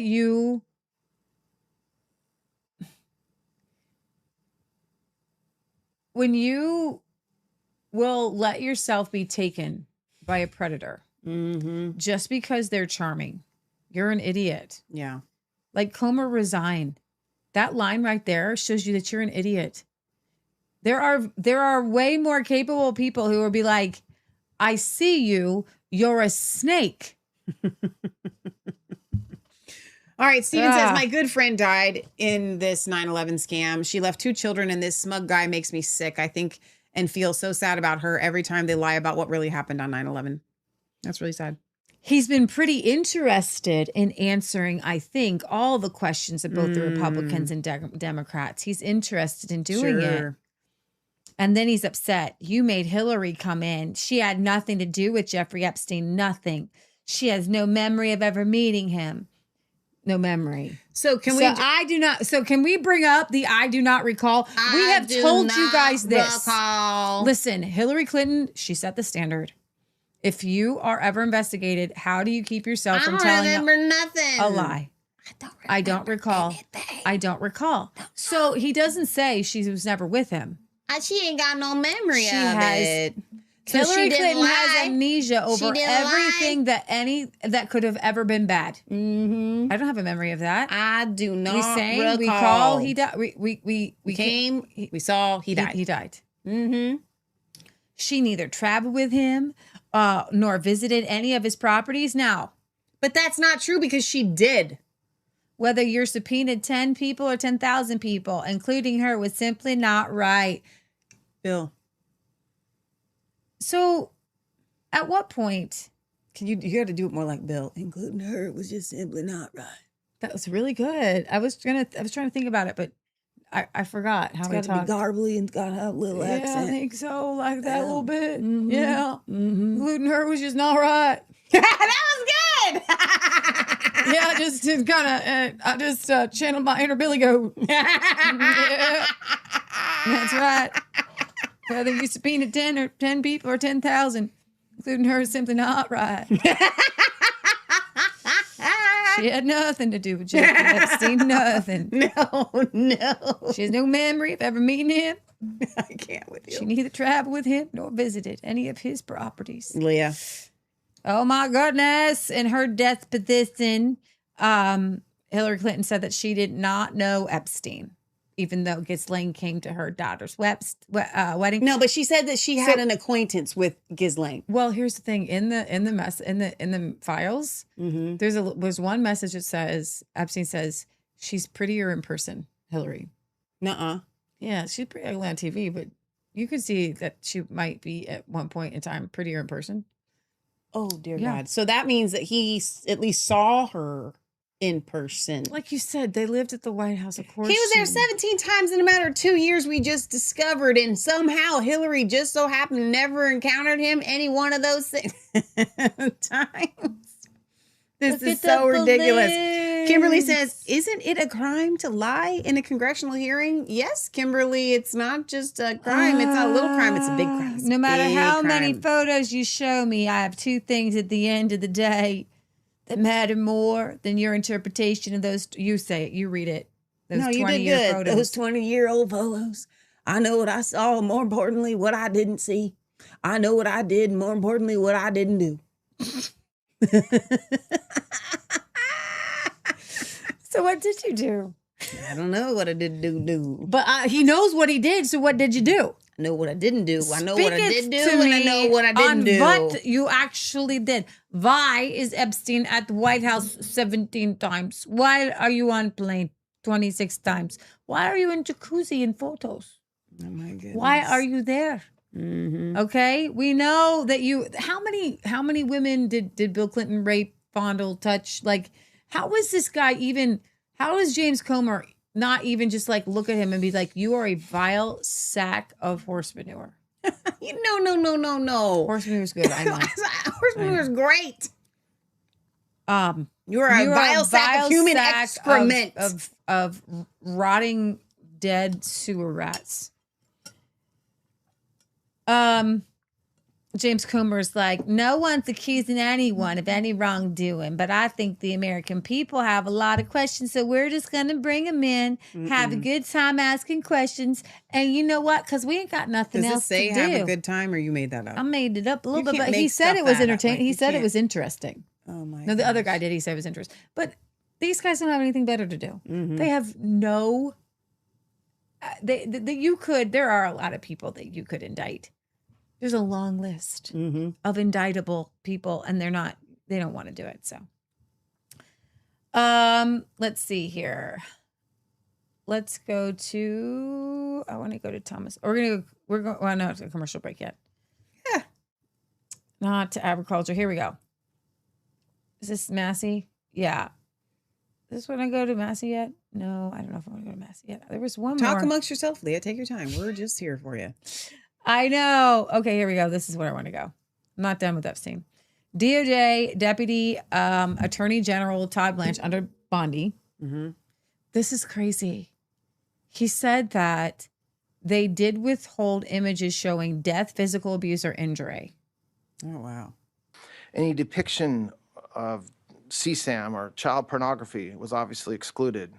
Anything that would jeopardize an active federal investigation. And finally, anything that depicts or contain images of death, physical abuse, or injury, also not produced. Wait a minute. Could you maybe expound on what images included death and what those were like, at least? Could you tell us what that is all about? What are you talking about, death? What do you mean, death? Or abuse. Or abuse. Maybe you need to tell us, were there other adults in those pictures that you have identified, or videos that you have identified who these people are? That I'm withholding from you that I would need to say. I'm withholding you. I'm withholding any pictures of death or abuse from Leah and Michelle's camera roll. You wouldn't need to say it unless they're there. And if they're there, we need more details. All right, let's go to Thomas Massey here. Thomas Massey just went nuclear on Trump's DOJ for bringing 0 charges and arrests. To the right or to the left? Yeah. There it is. I see it.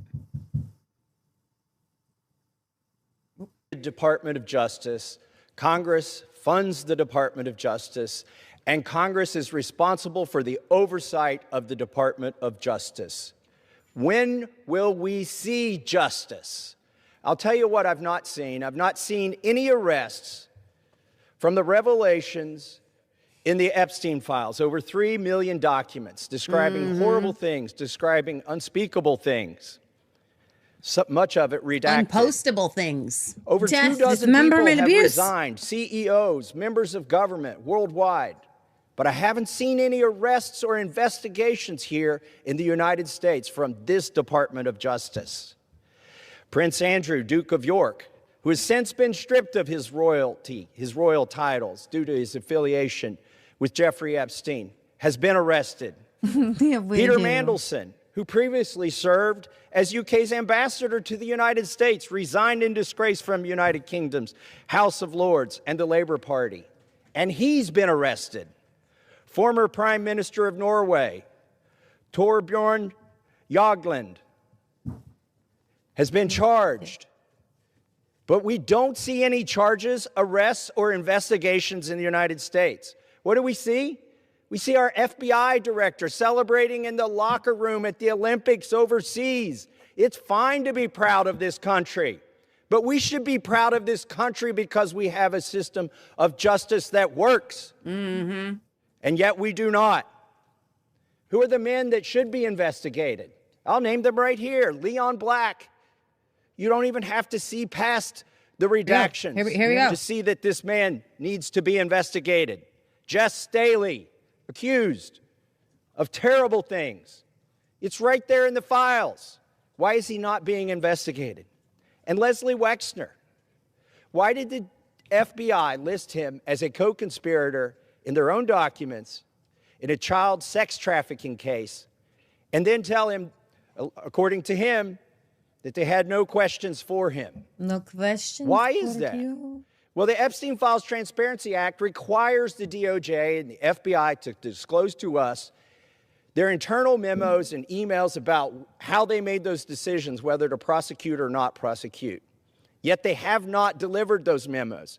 And we still don't have the memos and documents and emails from 2008 to explain why Jeffrey Epstein was given such a light sentence in what would have been an open and shut case of child sex trafficking, which allowed him to go back and recommit these terrible crimes, create hundreds of more victims, and ensnare so many other people in his conspiracy. Where are those documents that describe those decisions? We need justice. We want the Department of Justice to get to work, and that's what they need to do now. Okay, so just to go over a list of arrests and resignations, Andrew Mountbatten Windsor, Prince Andrew's been arrested. Peter Mandelson, former UK ambassador, was arrested. Thorbjorn Jagleg, former Norwegian prime minister, charged with aggravated corruption. What is that? Mona Juul and Church Rod Larson, Norwegian diplomats. And then resignations, high profile. Thomas Pritzker of Hyatt Hotels, Kathy Rumler of Goldman Sachs, the Sultan Ahmed bin Salman Saleham DP World, Casey Wasserman Media Group, Brad Karp, Paul Weiss. Then you've got some Bjorg Brenda, World Economic Forum, the Nobel laureate Richard Axel, Columbia University, Larry Summers, Harvard OpenAI. And departures include UK aide Morgan McSweeney, former Maldivian President Mohammed Wahid Hassin, and the closure of Sarah Ferguson's charity. So, wow. America's got, we're just doing nothing. Okay, commercial break now. Commercial break. I am going to warn you, this is not perverted, but it is funny and it is childlike humor. I'm going to do this commercial break because I watched this and I thought it was funny. If you think that I am immature for thinking this is funny, that's fine. I think after the Epstein files that we need a little bit of potty humor in our lives. Okay.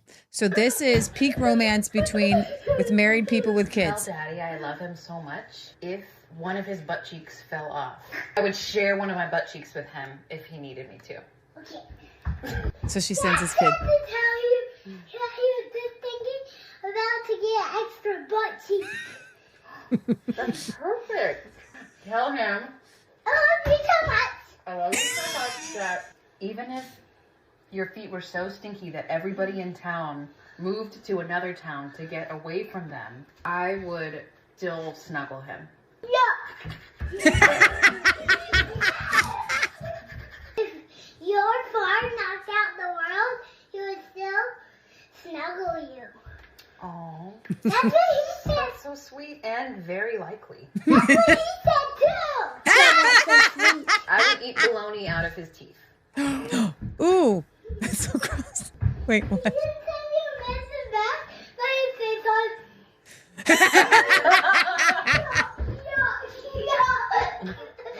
Uh-oh, is it gross? yeah.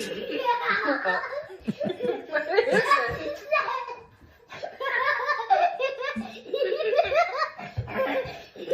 You was like peanut butter and jelly off your toes. You should make this a real app thing on your app. I should make an app for this? Yeah. Because it's a fun game. I think it's fun too. Tell Daddy that. He's stopping. He's coming in. You want me to go in the other room so you can still bring the messages back and forth? Okay. Better be romantic. Is it? Yeah, but if you were a grand fart. A grand fart? From a grandma's butt. Oh. He would trap it in a bottle, and so he could smell her fart for a day. If you were a grand I'm fart. going to scrape off some of his armpit stink and rub it into all my clothes so that I can smell him every day. Okay. He's gone. Yeah. Okay.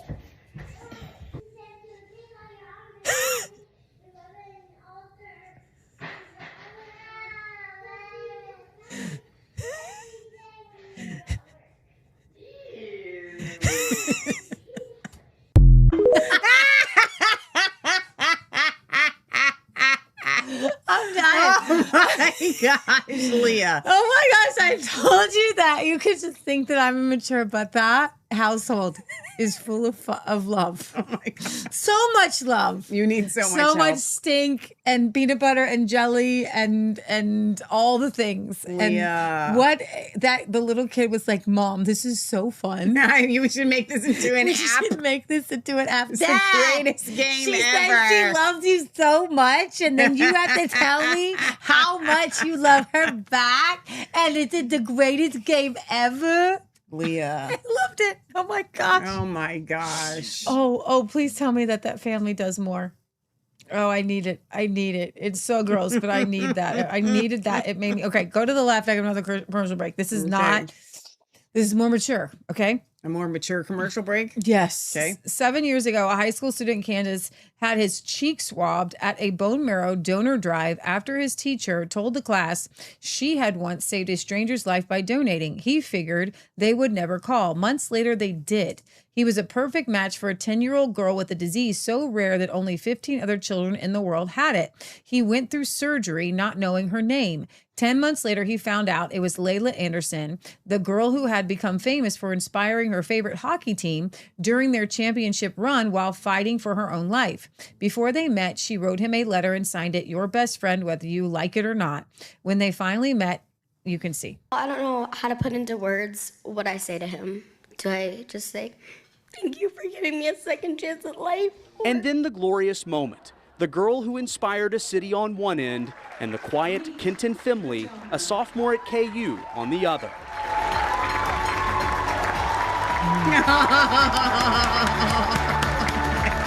What did he do? Give a kidney or something? Bone marrow. Oh, bone marrow. Wow. And he was so you can be put in a database. Yeah. So he did, and then The he got a hug call. may have been finite, but their connection is one that you can feel in your bones. You mean the world to me, and I love you. And I'm so happy that you're okay. That's all I could ever want. What a journey this year has been for Layla Anderson. Stop and it. because of a sacrifice, it's just getting started. I feel like Layla's my closest friend, and I've only seen her for about 30 minutes now. I don't care if we go to dinner or we go to Disney World. I don't care what we do. I just want to spend time with you. I'm just wrecked. Oh, look at that face. Oh my gosh. Stop Oh it. my gosh. You guys, Leah. Wait, scroll down. Scroll That down. This screenshot, though, was like- yeah, this is her now. Nuh-uh. She's older now. Oh my gosh, Yeah. you're kidding. Is there like Yeah. a video? Just click on it. I don't know. There you go. I want to see a video. She was inducted into the St. Louis Sports Hall of Fame. She met Anderson in 2018 at a hospital where she was battling an autoimmune disease. During her treatment, her love for her favorite hockey team, the St. Louis Blues, kept her going. In 2019, she found her donor, and that's her now. Hang on. This might be the video right here that's got an ad playing. We might have to let the ad go in order to see the actual video. Because So I think that's why this is coming up right now, because she just was inducted into the Sports Hall of Fame. just as a fan. She's just a super fan. Yeah. But this just happened February 2nd of this year. So that's why it's coming up into the news again. Okay, here we go. Hang on. Let me make this big.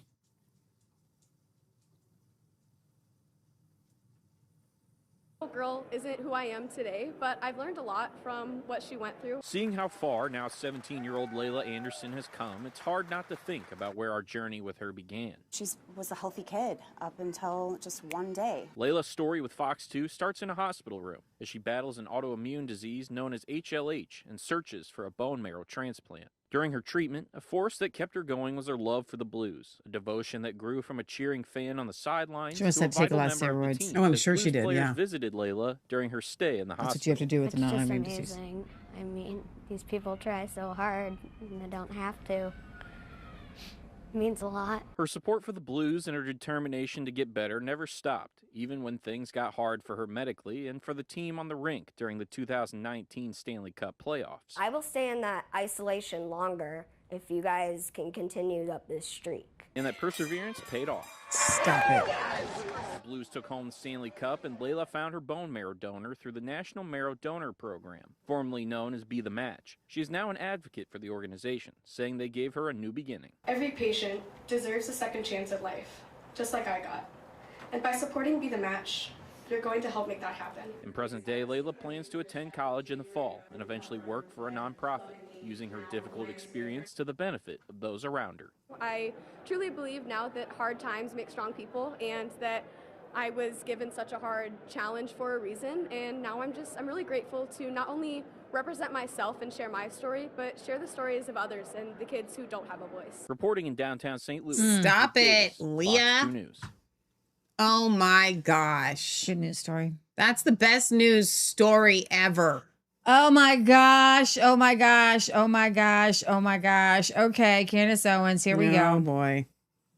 Oh my goodness. Okay, so do you have the trailer to the Erika Kirk deal? So I do. Let's Okay. do this. Let's open up a new window. All right. here. So if you are an Erika Kirk fan, okay, you probably don't watch our show. If you are Erika skeptical or you don't like her, then you probably watch our now show. this isn't the official trailer. The official trailer is on YouTube, and it's about a minute and a half long. You want to find it? Okay, let's do that one. I can couldn't play find this it. one. It's completely different. No. So you Google that while I'll play this one. How about that? And then we'll go Is and it get that one. completely different? It is. Because I couldn't find it. It's fine. Just go to YouTube. I watched it, and you know what? They scrubbed it off X. Okay, well then we can just play this Erika one. Kirk has been named the new CEO of Turning Point USA. My husband's dead. Like, I'm not trying to be morbid, but he's dead. It's weird to say excited. Describes her husband's funeral as the event of the century.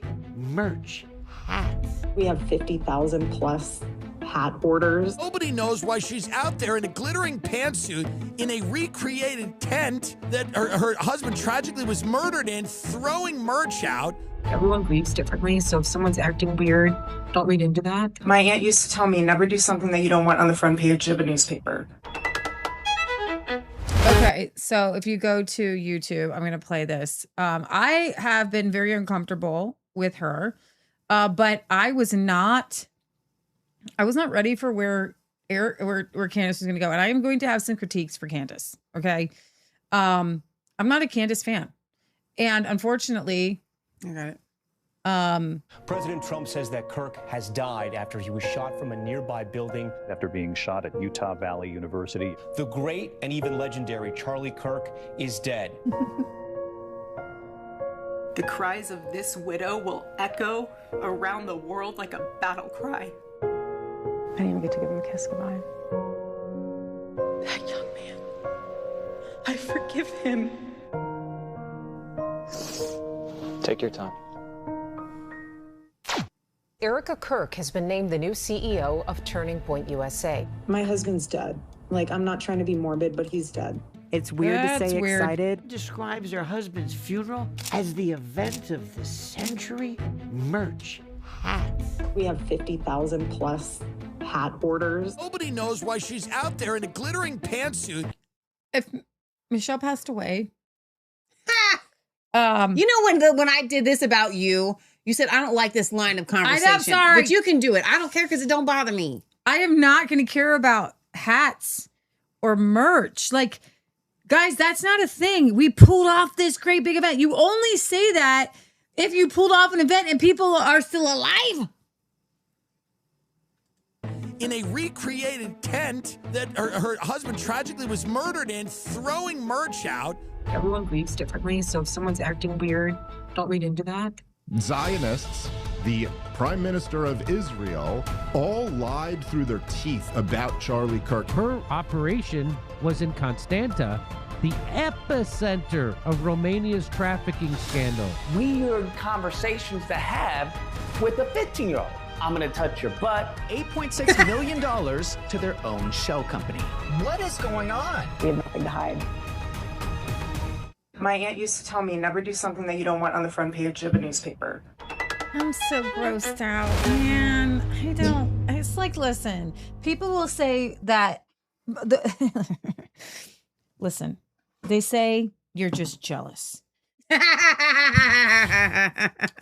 There are a lot of beautiful people out there. Unfortunately, Erika is in a mega world. She's just another face. There's nothing about her that says I'm jealous of her. Like, it's just like they're in this mega world. There's a lot of beautiful people.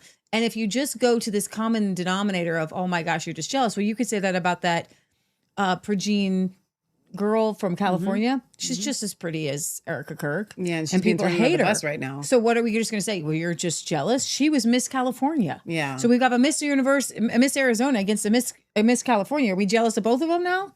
You got to pick one. You can't. So you got to throw that argument out. So why? So can't, I'm not going to use it for the people on but Progene. why is it? You know, why is it that you always have to be jealous of somebody instead of just being like, I don't like you?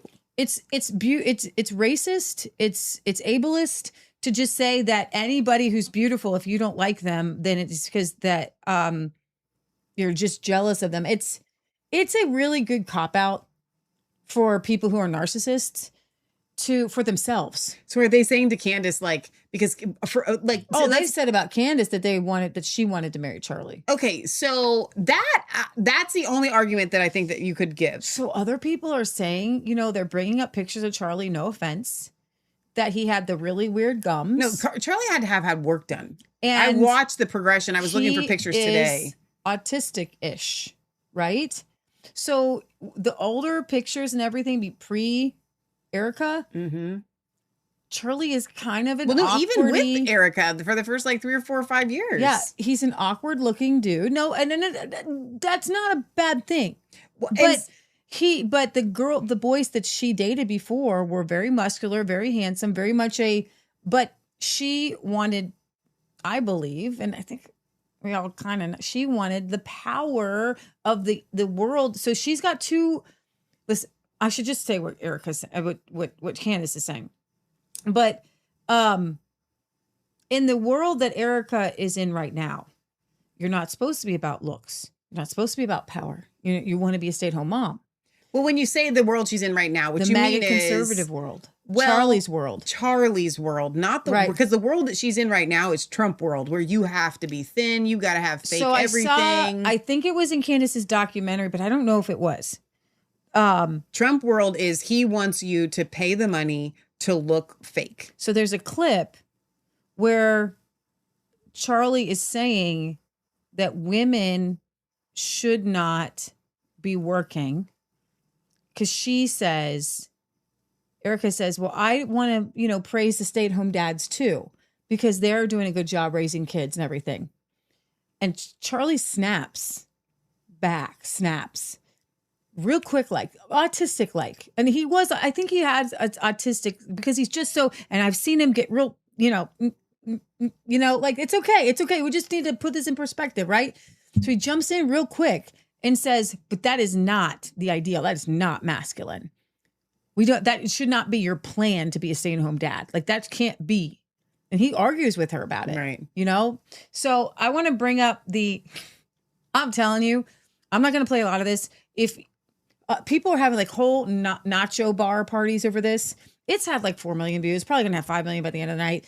But there's multiple episodes out. So we say it. What do you mean? Episode 1? Episode 1, episode 2. Yeah. So people are having like get together parties or watching these things. Let me tell you something. This is when people say Leah Michelle, this is gossip. Yep. Yeah, it really, when it comes to Candace, it is. What I do is journalism. Okay. I'm telling you, I don't gossip, but Candace, I'm just going to tell you something. Here it comes. When it comes to Candace Owens, guys, she says things sensationally. She's a sensationalist. You've watched our show probably enough to recognize Michelle and I, we joke about things. We think things are funny, but I find it reprehensible and ungodly. And I'm just not going to, it's against my morals to sensationalize anything. And Candace has made a shtick of sensationalizing. Like, I will come to you and I will say that Brigitte Macron had a very horrible relationship with a 15-year-old Emmanuel Macron. And I believe she is a female.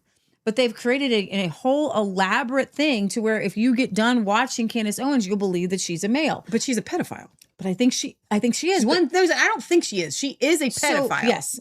I know Brigitte Macron is a literal pedophile. She is.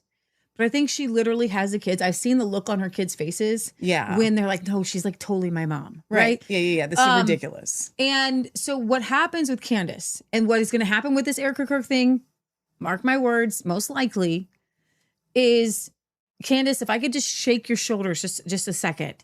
If you really cared about getting the truth out there so that we can affect truth, you cannot mix it with sensationalism or false facts. Okay. The whole, you made millions of dollars off of your subscribers, and it was a work of like the Sun, or, what do you call those tabloid? You've become a tabloid. Yeah. Do you know that there are factual stories in some tabloids? Yeah. But the problem with a tabloid is that I'm not going to believe any of your stories. Right? Well, they're not going to believe us because I just realized that we have our apostrophe and Owens in the wrong place. That's Leah's fault and Michelle's fault for not double checking. I apologize. Her last name is Owens, meaning the apostrophe should come after the S, not before it. But let's not mince words. It's in the lower left-hand corner of the show today, and I'm very sorry about that. It's going to irk some of the grammar Nazis. I just saw it myself, and I'm sorry. Okay, we're not purposely sensationalizing Candace Owens's. It's in all the titles too. It's everywhere. Okay, Candace Owens is. Candace Owens. Oh, Candace Owen. This is her documentary. No, her last name is Owens. I know, but I'm saying that the way we have it spelled We do have it spelled is wrong. Candace Owen. Yep. Okay. However, I'm going to admit oh boy, that I found last night's episode intriguing. And I was like, for real? So let me ask you this though, on a serious note. You found it intriguing, but did you find it believable? That's the real question. It did.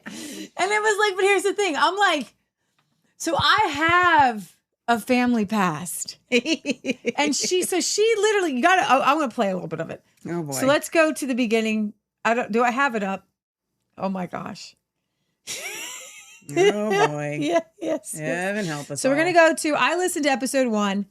I did not listen fully to episode 2. I only have some pieces of that. I don't have time to listen to all these podcasts. I'm listening. I got Catherine Austin Fitz. That's awesome. So awesome. Are we going to episode 1? Yeah, we're going to go. A Wrinkle in Time. Yeah, A Wrinkle in Time. Okay, you guys, there is pause just real quick as I enter this. She goes into like her grandparents. Okay. And then her grandparents were like lottery shysters, like charlatans. Erika's, right? Yeah. And I proudly have that kind of stuff we do in our past. I don't because know. our great Aunt Stell, they ran rum. It's the same thing. It's a claim to fame, man. Okay.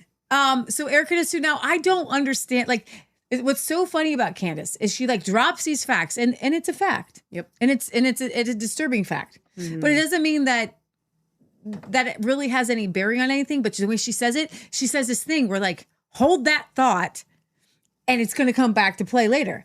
So by the time you're done, you have these 10 thoughts, and you're like, when are they coming back to play? And wait, what was that you said about the uncle and the aunt, and then the thing and the thing and the thing? And I'm trying to follow your family tree. At the end, you're just like, what did I just watch? What? So her parents aren't her parents, and she's related to the Jews, but she's not related to the Jews. Just play the beginning though. It's okay. It's interesting. All right. It is interesting. All right, Candace, let's hear it. Very strange thing happening right now where a young woman with absolutely zero professional qualifications has been inserted at the top of a charity organization that pulled in over $250 million last year. And the media is telling you that you have no right to know or to ask anything about her. The argument being made is that her husband was murdered. Therefore, she has a right to assume the position. And despite the fact that Turning Point USA is a literal charity, and therefore it's not even have to pay tax on that $250 million plus or pay tax on the alleged future billions that it's due to rake in thanks to a deal with a man named Pierre, These talking heads are claiming that the public simply wanting to ensure the person who is running that organization is, I don't know, at a bare minimum, moderately honest about who she says she is. No, that inquiry makes you a monster. So I guess your job is to head to work 9 to 5, receive a flurry of unsolicited emails and text messages reminding you that Charlie Kirk, the innocent man that you watched be executed in broad daylight live, you're to be reminded that that was her Charlie. My Charlie needs your help. Here's how you can give us your 401k and house. The emails have been landing into your inbox at an alarming rate, saying things like that. There's virtually nothing that the feds are telling us about his murder that makes any objective sense. But if you're feeling weird about any of that, you're reminded constantly that she is a grieving widow. She's a grieving widow. She is. We've heard that. Now, she's going to read Elizabeth Lane's statement. Did I read this on the show? I do concur with Elizabeth here. It's about sheer evil. No, not mass murdering children. Sheer evil, investigating someone at the helm of a billion-dollar company. Despite all of that, the public remains unconvinced that she is simply a grieving widow, because she isn't simply a grieving widow. She's also the CEO and chairman of an organization. In fact, during our preparation for this series, an investigative journalist named Elizabeth Lane went viral on X because what she authored about Erika was brilliant. It just was objectively brilliant. It gave voice to what millions of people worldwide were feeling, but didn't exactly know how to express. And I'm going to read you her words in their entirety because I think it's very important, okay? Elizabeth Lane wrote, "I'm going to be blunt. I have reached the point where I find Erika Kirk to be deeply disturbing, not because of rumors or gossip, but because of consistent, observable patterns of behavior. To be clear, everything I say in this post is my opinion. I am not claiming this is a fact. I am saying this is what I think Erika Kirk is. I come from the world of acting and modeling. I have spent years around social climbers, opportunists, image curators, and people who treat relationships like ladders. That is why I left that world. Most of these people are shallow and harmless. A few are dangerous. Erika falls into the latter category not because she is just ambitious, but because of how calculated and performative her ambition appears to be. I believe she may be a psychopath. What stands out immediately is the reaction that she provokes in other people, which is very common with psychopaths. Across the board, including people who support her publicly, the private reaction is the same. It's, I can't watch her. It's not a criticism, it's just a physical discomfort. People turn off interviews because the presentation feels artificial to the point of being unbearable. Let me explain. That kind of response does not happen accidentally and does not happen often. Research in psychology shows that humans are highly sensitive to emotional incongruence, mismatches between a facial expression, tone, and content. When the effect appears simulated rather than genuine, the brain registers it as a threat. This activates discomfort and avoidance, even if the person cannot consciously explain why. So many of us felt this way, but we could not explain why we could not watch her.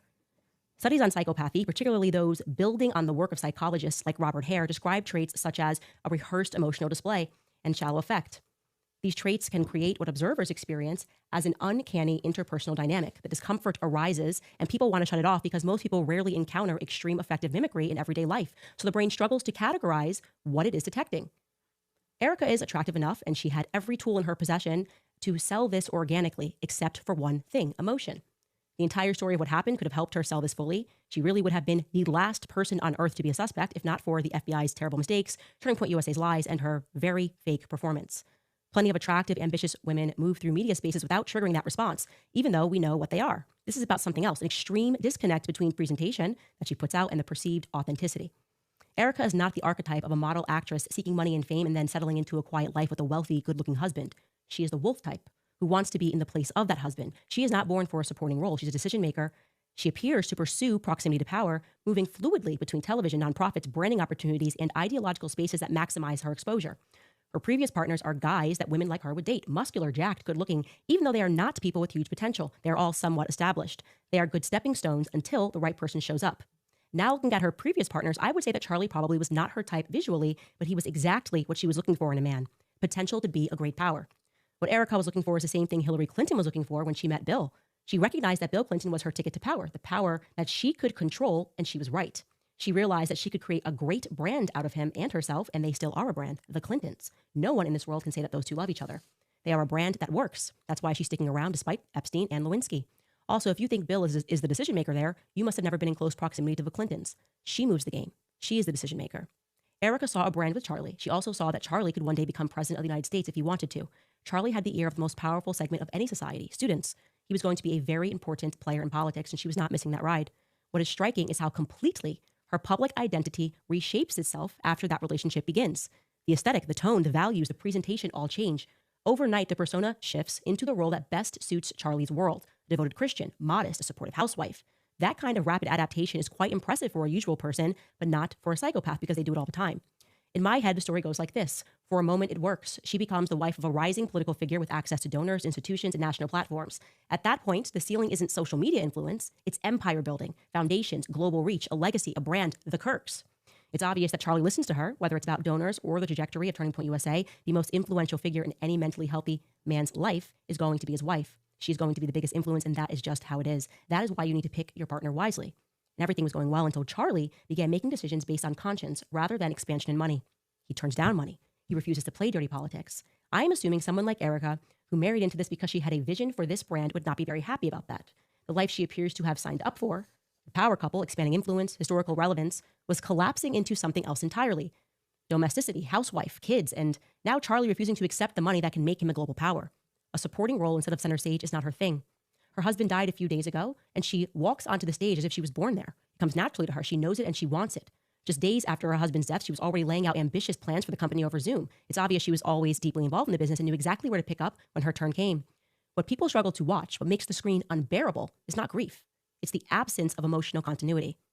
Performances can be learned. Trust me, as a former actress, I can speak to that. But emotion cannot be improvised or mimicked if you've never experienced it. That's why I think we are dealing with a psychopath who has never really experienced these emotions and does not know how to play them. And audiences feel it instantly. It's fake. Again, this is just my opinion.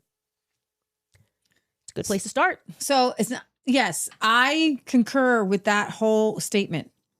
And I have on our show. And that's where I get, but then Candace goes down and like, she keeps like, she'll make, well, Indiana over here and MK Ultra over here. And it's like, Candace, the Egyptian plane, the Egyptian planes but so there are little tiny facts and I want to bring you the facts that do line up. Okay.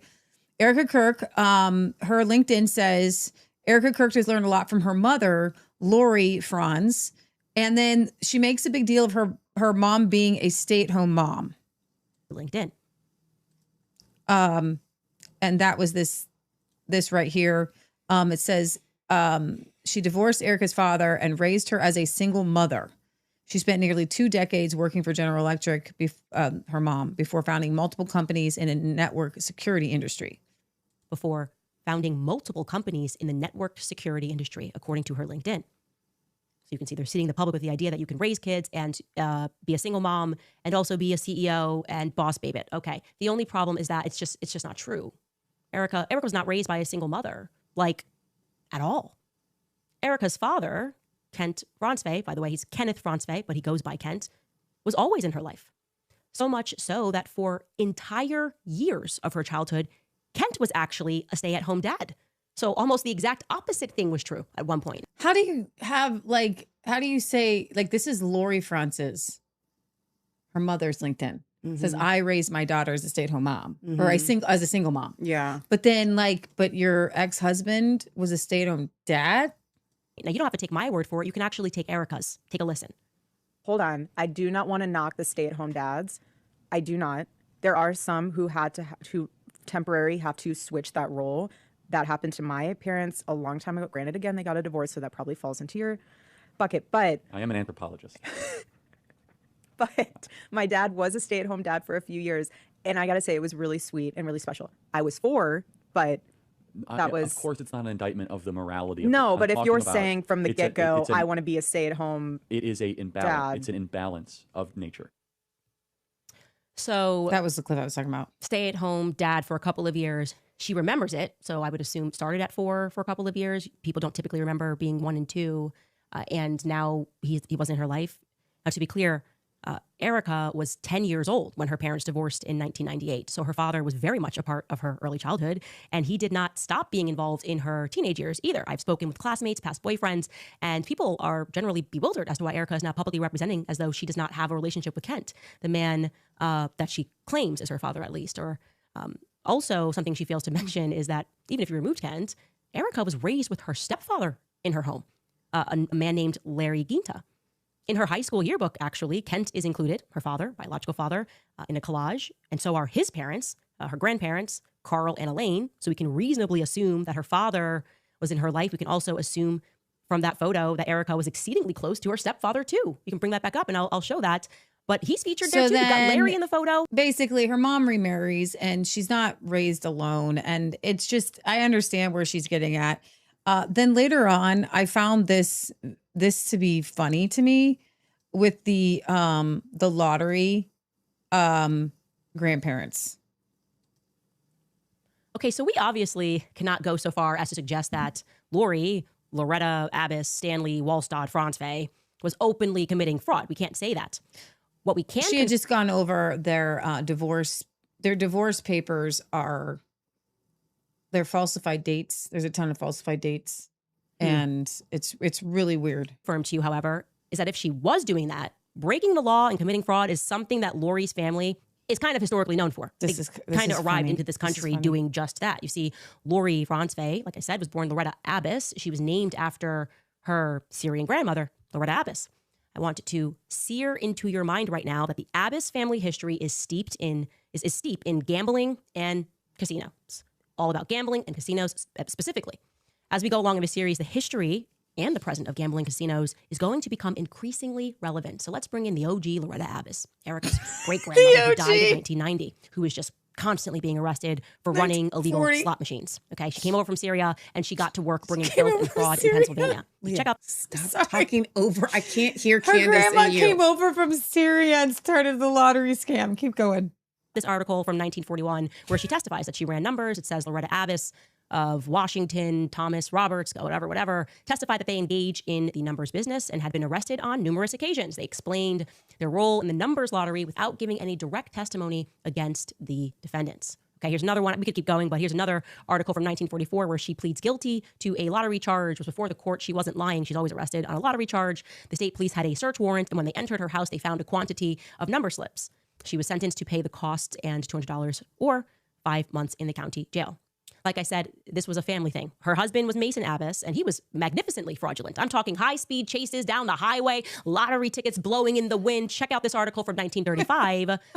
And it tells us that he was overtaken in his automobile after a chase of several miles after he had failed to obey the officer's order to stop. Yes, Mason Abbas was arrested yesterday by County Detective Frank Krebs. Before an alderman, he was held for court in default of a $1,000 bond on a charge of conducting a lottery and was fined $10 and costs for refusing to stop when ordered to do so by a uniformed officer. During the race along the National Pike, which ended in West Alexander, Abbas is alleged to have thrown a package of 100 lottery tickets from his car. Officers recovered the tickets and are holding them as evidence. Yes. So I don't see how Candace ties this into Erika at all. But as far as like a history in your family, this is pretty funny. Both of your grandparents. I know. It's like it's freeancestry.com. Candace has done. Like, honestly, Erika should thank her. Like, wow. Like, she can come out and just say, I didn't know. But it's she so doesn't neat to know. talk about these grandparents. She talks about the Swedish one. The Fopa Fapa Fipa? Yeah. The Farfar. Lottery, gambling, slot machines. The Marfar. Again, sear that into your mind. Not just on Erika's maternal side of the family, not just the Abbas side, but also the Swedish side, the Francevay side. The Swedish side of the family, I will be clear, there's a notable difference. It seems like they've been involved legally. Carl Kenneth Francevay is Erika's paternal grandfather. Okay, he participated extensively in horse racing. More crucially, though, he was an executive at the American Banknote Company in Illinois. This is the company that was responsible for printing lottery tickets. It's a big contract, big deal. Here he is in a newspaper in 1974 doing just that. It reads, printing began this week on the first Illinois state lottery tickets. Up to 10,000 agents. It tells us at the bottom there that Kent Francevay of the... But what are the odds?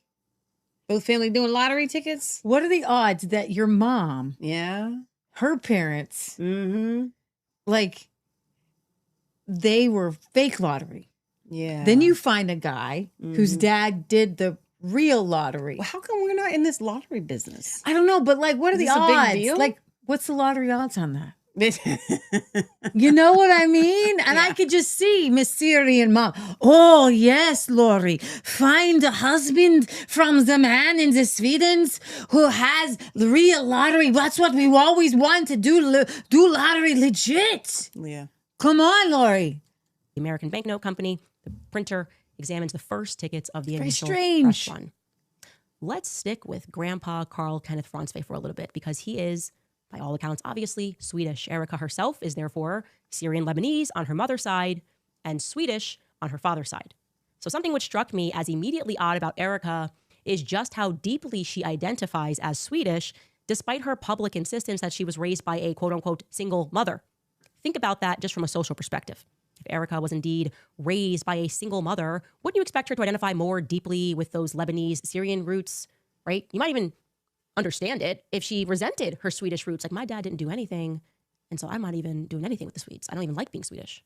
To the contrary, Erika feels so deeply attached to her Scandinavian roots that in 2019, she moved to begin the process of obtaining her dual citizenship.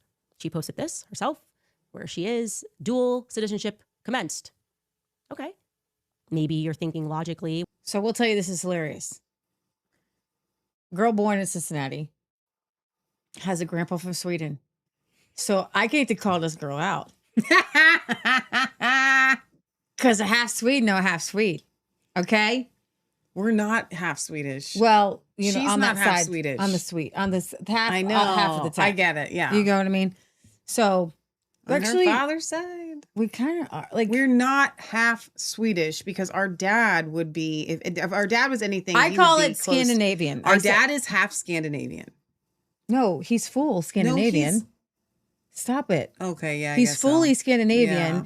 I just to be clear, our grandfather is fully Swedish. Yes. And he married a woman who was half Norwegian, half Swedish, like not broken up in any other pieces. Right. So, you know, you could Leah, we're American, dude. We're half Swedish. Well, Nobody cares. She loves her grandpa.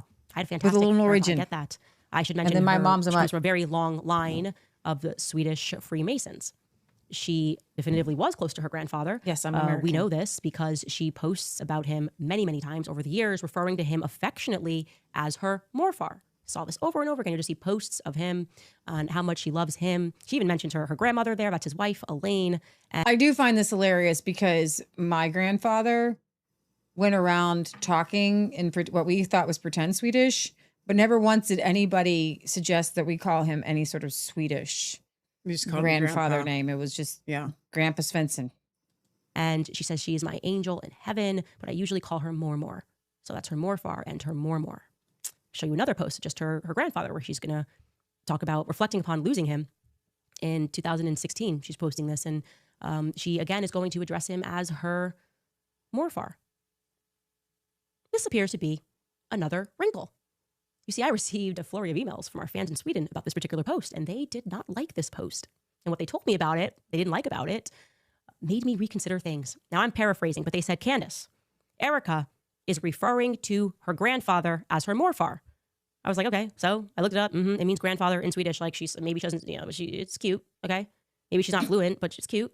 And then they explained it to me a little further. They said, no, Candace, the Swedish language is quite literal here. Morfar quite literally translates into mother's father, morfar. And farfar quite literally translates into father's father. We have different words for these things. These have entirely different meanings. You would never call your father's mother your morfar. You would never call, that's what she's doing. She's calling him her morfar. That is Erika's farfar. If Kent is her father, her father's father is her farfar. She said, the woman emailed this, she said, no Swedish grandfather would ever allow you to refer to him as morfar if he was not actually your morfar, okay? If he was your farfar, he'd say, very cute, I'm your farfar. Let's get that straight. This would be something akin to being someone's grandfather and allowing them to call you uncle. It's just wrong. It's just wrong. Words have meaning. So why is her very Swedish grandfather, so Swedish, this line of Freemasons, Masons Swedish, allowing Erika to call him my mother's father? Lori's father? No, that's not Lori's father. What's going on here? This is an incredibly interesting wrinkle, which brings us to a point where we should introduce you to the family tree so you can just kind of see what's going on here, because this weird. morfar farfar scandal troubles me deeply. Is Erika lying? Is she mistaking? Is she making a mistake at all? Or is she Are you guys still accidentally with us in the comments? I need to hear from you. Let's take a look at Watch some other this, watch interesting this. tidbits. Okay. On March 21st of 2019, Erika visits with Charlie. She's in Jerusalem with Charlie, what is known as Zion's Gate in Jerusalem. She posts a picture with a pretty curious caption. It reads in part, meet Darla, a Romanian Jew that now calls Israel home. She was sitting by my family's dedication sign for restoring the Zion Gate in Jerusalem. Oh. You got to have really cool photographers to like take pictures of you like that. Because people don't take pictures of me like that. You know? What? Look at Leah doing Why this is amazing Erika thing. describing the Zion's Gate as her family's dedication. Speaking This of is which, this is kind of funny. Why does her one-time roommate, Nicole Rothstein, allege that half of their family, referring to her and Erika's family, is Jewish? Doesn't make sense. She also claimed that after Charlie's assassination, that Erika, she was online going back and forth with people, that Erika was her best friend and her cousin. Nicole Rothstein said this. Now, I want to be clear, the Rothstein family, the Zion's Gate is their dedication. Nicole wouldn't be lying if she posted that it was her family's dedication, but Erika? Also, how did Erika and Nicole Rothstein get so close? Remember, Erika presents that she was raised by a single mother on the Lebanese side. If Erika is telling the truth about her paternity, then Nicole Rothstein, I want you to understand who this would be to her. Nicole Rothstein, it's going to sound ridiculous, but this is the reality, if Erika's telling the truth. Nicole Rothstein would be Erika's father's, sister's, husband's, previous wife's daughter's daughter. In other words, zero blood relation, not even kind of related, kind of crazy. Would even call each other cousins. People do that. It's cool. It's cousins, my cousin. Okay, cool. Daughters. Erika goes a little further, though. Erika also posted a lovely tribute to Alan Rothstein, Nicole's father, online. She calls him Uncle. Uncle? Whoa. If Erika's telling the truth about who her parents are, to Erika, that would be her father's sister's husband's previous wife's daughter's husband. Suffice to say, again, absolutely zero blood relation, and yet Erika is extraordinarily close to him as well. Now, we can show you on the family chart just how removed this is. It's insane. Okay, but we actually couldn't even fit it. It's so far removed. So you got her aunt, Carla, is married to a guy named Jack, but Jack was also previously married to somebody else, which you see there named Edna. And this is Edna and Jack's line. This has nothing to do with Erika Franzwey. Again, how did she get so close to these people? Why is she referring to them as her family? So I kind of know where this is going, but I'm just going to point out the obvious that all of us are thinking. We're all looking at this Carla lady and we're going, is that Erika? Mm-hmm. So I've not seen this. I've not watched this. I don't know where this is headed. But to me, when I'm looking at this Carla lady, I'm She like, looks so she looks much like a like- black and white version of Erika. Yeah. Like to the T. I know, but So- Lori does not look like her mom. Lori does not look, the blonde hair, but like this woman, Lori, looks nothing like So Erika. normally the mother's side is on the right and the father's side's on the left. She's got it backwards, so her mom's on the left and her father's on the right for room's sake. But I just need to point out that I don't know where Candace is going with this. But the first time I saw this family tree, I thought, man, that Carla lady looks exactly like Erika. That's all I'm going to say, and we'll see where this goes. And declaring that Zion's Gate, which is actually their family's dedication, which has nothing to do with her aunt Carla. Why is she saying if that's her family's dedication? That makes no sense. I'm struck by this. We could imagine how it could make sense. Now, again, we're imagining here. We're trying to make sense of the things that Erika is saying.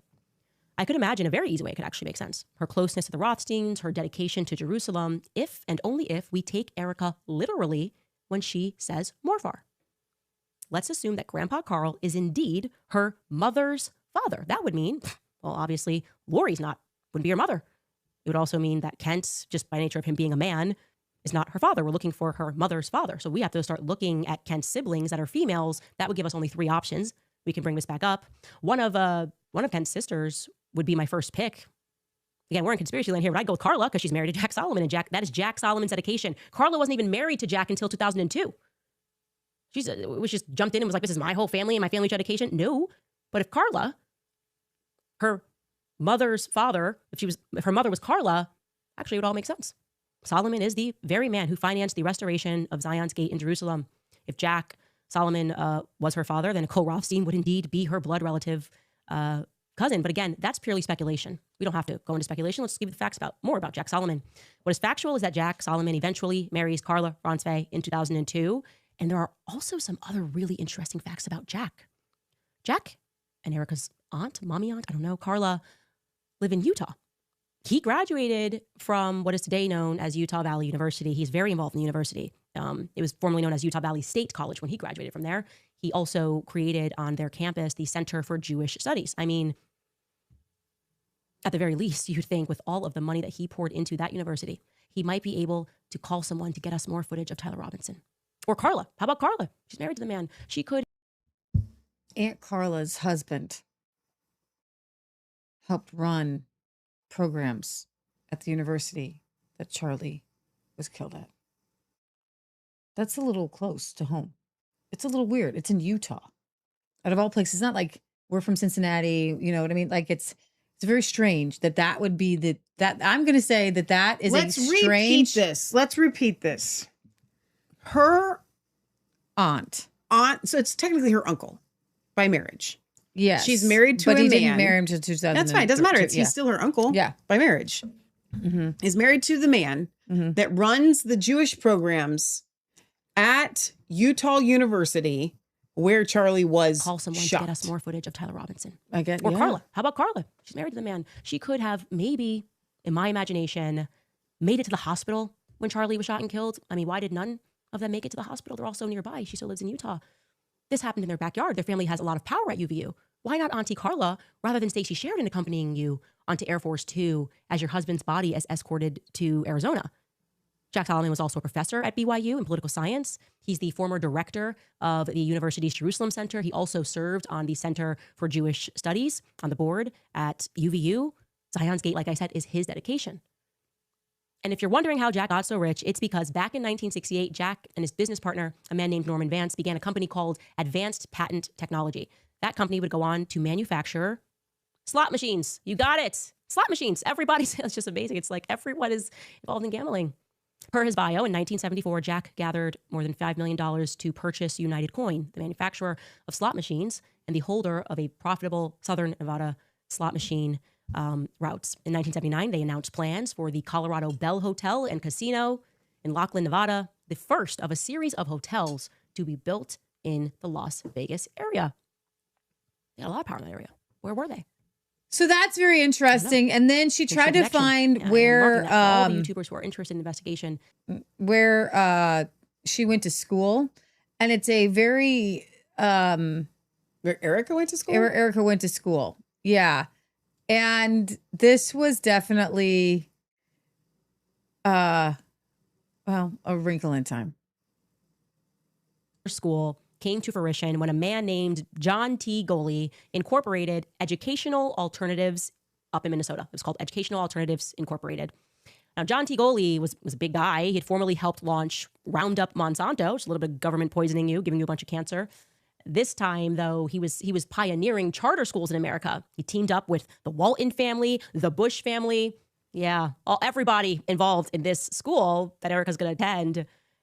It's interesting. I don't know. Don't you want to go to school like where Walmart. the Bushes, the Waltons, and Monsanto is getting together a school? I don't know. Want to send your kids? Anyways, John T. Goley, and Jeb Bush went on to Good Morning America to announce the project. The schools would come to be known as Tesseract schools, named after the children's book, A Wrinkle in Time, a story about time travel. The protagonists of that book fly through space and time using a Tesseract to rescue their family from evil forces. It's a battle between good and evil using time travel, and it's about to get even more fun. Because when these powerful families decided to start the Tesseract School in Arizona, they began with a small school in Paradise Valley first. It is that specific school that Erika attended that is virtually impossible to come by many documents regarding. They needed a space for the school, and they decided they were going to rent the building that was owned by a Jewish school. Forgive my terrible Hebrew, but the school, I kid you not, was called Gan Yaladim Looking Glass School. It's like, I just love this so much. So Tesseract was put into a looking glass. I just think it's fantastic. I just imagine they thought I was like dropping some clues. I was like, why are they all freaking out about this episode about Project Looking Glass? They probably thought I had already known that she went to this looking glass school, this little elite looking glass school down in Arizona. By the way, Tesseract, the school itself, is exceedingly Jewish in terms of the administration. It was run by Jewish executive directors. The teachers are all Jewish. Obviously, you know me, I'm nosy. I tracked down the yearbooks. I mean, I was working really hard while I was off. And I can show you that Erika was at school. I don't have They have not. We just call my pictures. Someone's looking into her background. Pray. Okay, so that's the first episode. I haven't gone through the second. The third one's out already. That wasn't there's a lot in Erika's background that is questionable. But I will play, I think, one like random clip over here that I think I have. This one from episode 2 about the beauty pageants. And Erika, even though you haven't seen episode 2 yet, I haven't watched the whole thing. No, right, but I okay. watched a couple clips to the left. I think is the one all the way. Yeah. Was it after that? That's when you started pageants, or when did that come about?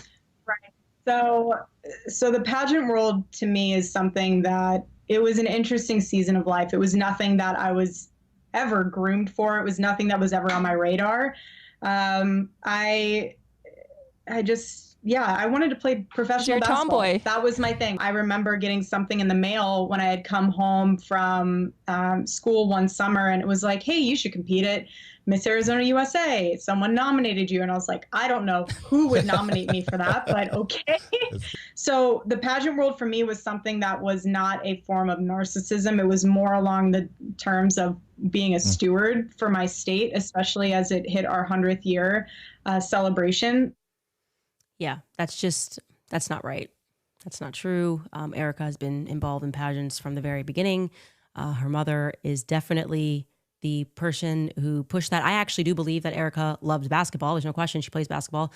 But this idea that she didn't want it is just not true. It's so objectively not true. Erika, without question, and anybody who's being objective and honest and looking at her history of the people that she dated and the people that she wanted to be in close proximity to, can guarantee to you that this girl wanted to be famous, like very badly wanted to be famous one way or the other. I mean, one of her exes was very clear. He said to me, I was warned by another person in beauty pageant world that girl will do anything to get to the top, and her mother will do anything to help her get to the top. Her mother herself, Lori, was a model, actually.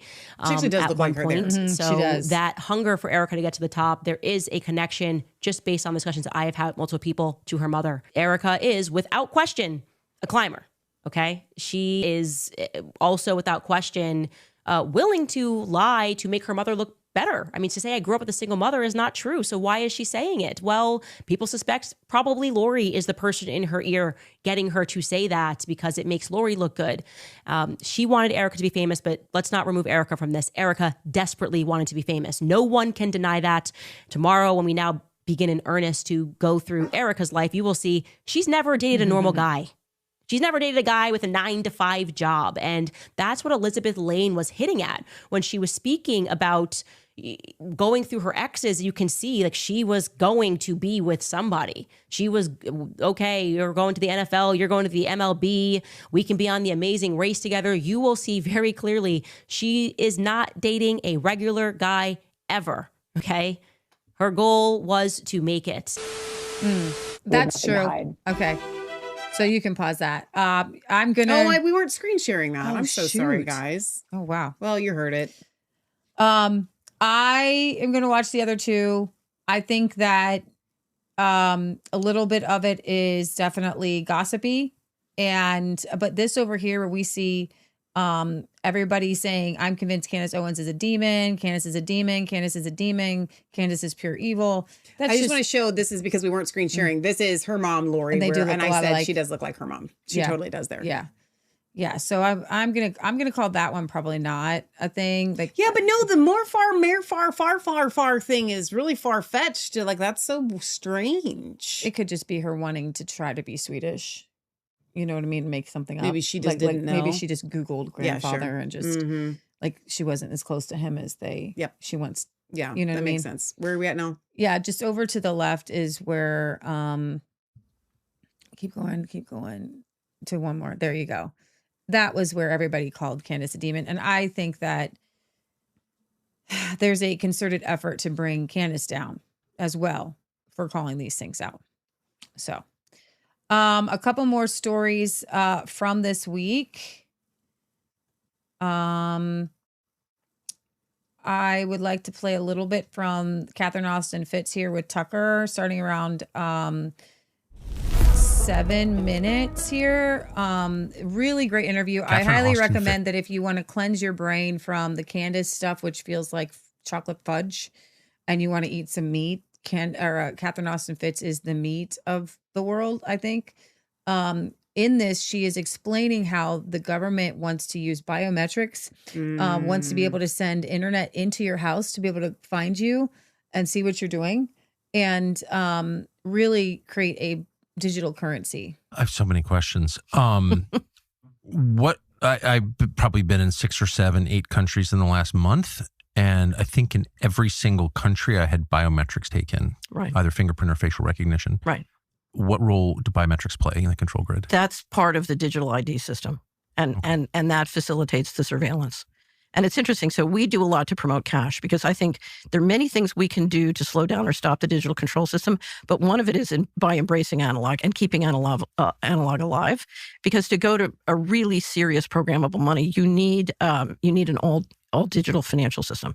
So we do a lot with cash. But people will tell you, if you go to Walmart, you leave your phone in the car and you use cash, you come out having made a purchase, and the next thing you know, the next day on your phone, you get a text from the company of the product you bought at Walmart. So they were able to identify you. It's because of the biometrics. They have your facial recognition. Nuh-uh. I had a crazy experience with cash. I thought of you right before Christmas. I wanted to pay employees a bonus in cash, which I always do. And so I asked my wife to go to the bank. She did. Wells Fargo branch, not far from her house. I want to take out this amount, pretty large amount, but not crazy, right? And they said, no, we can't give you the money. And why? Because we think that you are being scammed, that there's probably someone outside with a gun demanding that you withdraw cash. And she's like, what? No. So she called me. Anyway, I finally went into the bank and got upset. It wasn't their fault. They were being told, I think, by federal regulators not to give me cash. And I said, I thought the point of a bank was to hold my money. You loan it out at interest. I get less interest from you, so you make the money, but my money's safe, but I get it when I want because I made it at my job.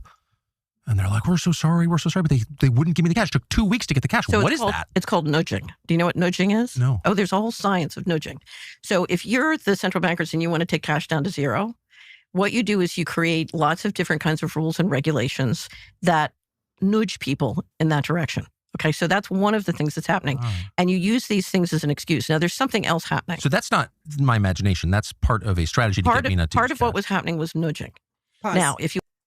Leah and I have experienced this on multiple occasions. All the way, just like $1,000. Well, yeah, but there were times where with the inheritance that Patriot Gallery got years and years and years ago, we did not feel comfortable having all of that cash in the bank. And so we don't have it anymore because we spent on a bunch of stuff. But at the time, it was a good amount of cash. And so we pulled it out in different segments at different times. So there would be times where we would go in and try to take $5,000 out of the bank. And they would say, no, you have to schedule to come back in because, and this was always their excuse, which is a lie, by the way. We don't carry that amount of cash to be able to give out. That's not true. They always have that amount of cash that they can give you. Yeah. You know what I mean? Yeah. That was ridiculous. It was a straight up lie. And you know what I said at the time, Lee? I don't know if you remember this. And I've said this ever since. I know a lot of people, let's say they get their paycheck and it's like $4,000. They will go into the bank, they will plop that check down and they will say, cash my check. Right. And they're allowed to leave with their money. Right. But if your money, once it's been deposited, you can't get it out. Yeah. They hold it at ransom. And so why are they doing this? Because aren't take them out of your account and they can essentially determine the rules of how it all gets spent. And so it's a very, it's sort of a financial coup d'etat that over time, they want to assert complete control of fiscal and monetary policy. And essentially the legislatures will go to being sort of show and tell or, go out of business. We're moving quickly in that direction where the legislatures in every country are becoming less powerful, in many cases irrelevant. So here's my theory, though. If you go back to 9/11 and when Wesley Clark said we're gonna invade 7 countries in 5 years, what you were talking about were the countries where those central banks were not on board to do programmable money. And their governance structures were not on board with essentially, because of Epstein, I'll call it the Rockefeller Rothschild model. There was an effort to say, okay, we're going to basically assert control of the central banks in those countries. That's my interpretation. And I think one of the reasons we're seeing so much tension around Iran is because Iran right now is the big leakage in the system. How? So, wait, it's not about their nukes? No. So, well, this is important. Iran's central bank counts. One of the reasons it counts is because their oil and energy is very important, including for China. Yeah. And that's very important in the BRICS system. What the BRICS system is trying to do is to create independent payment systems.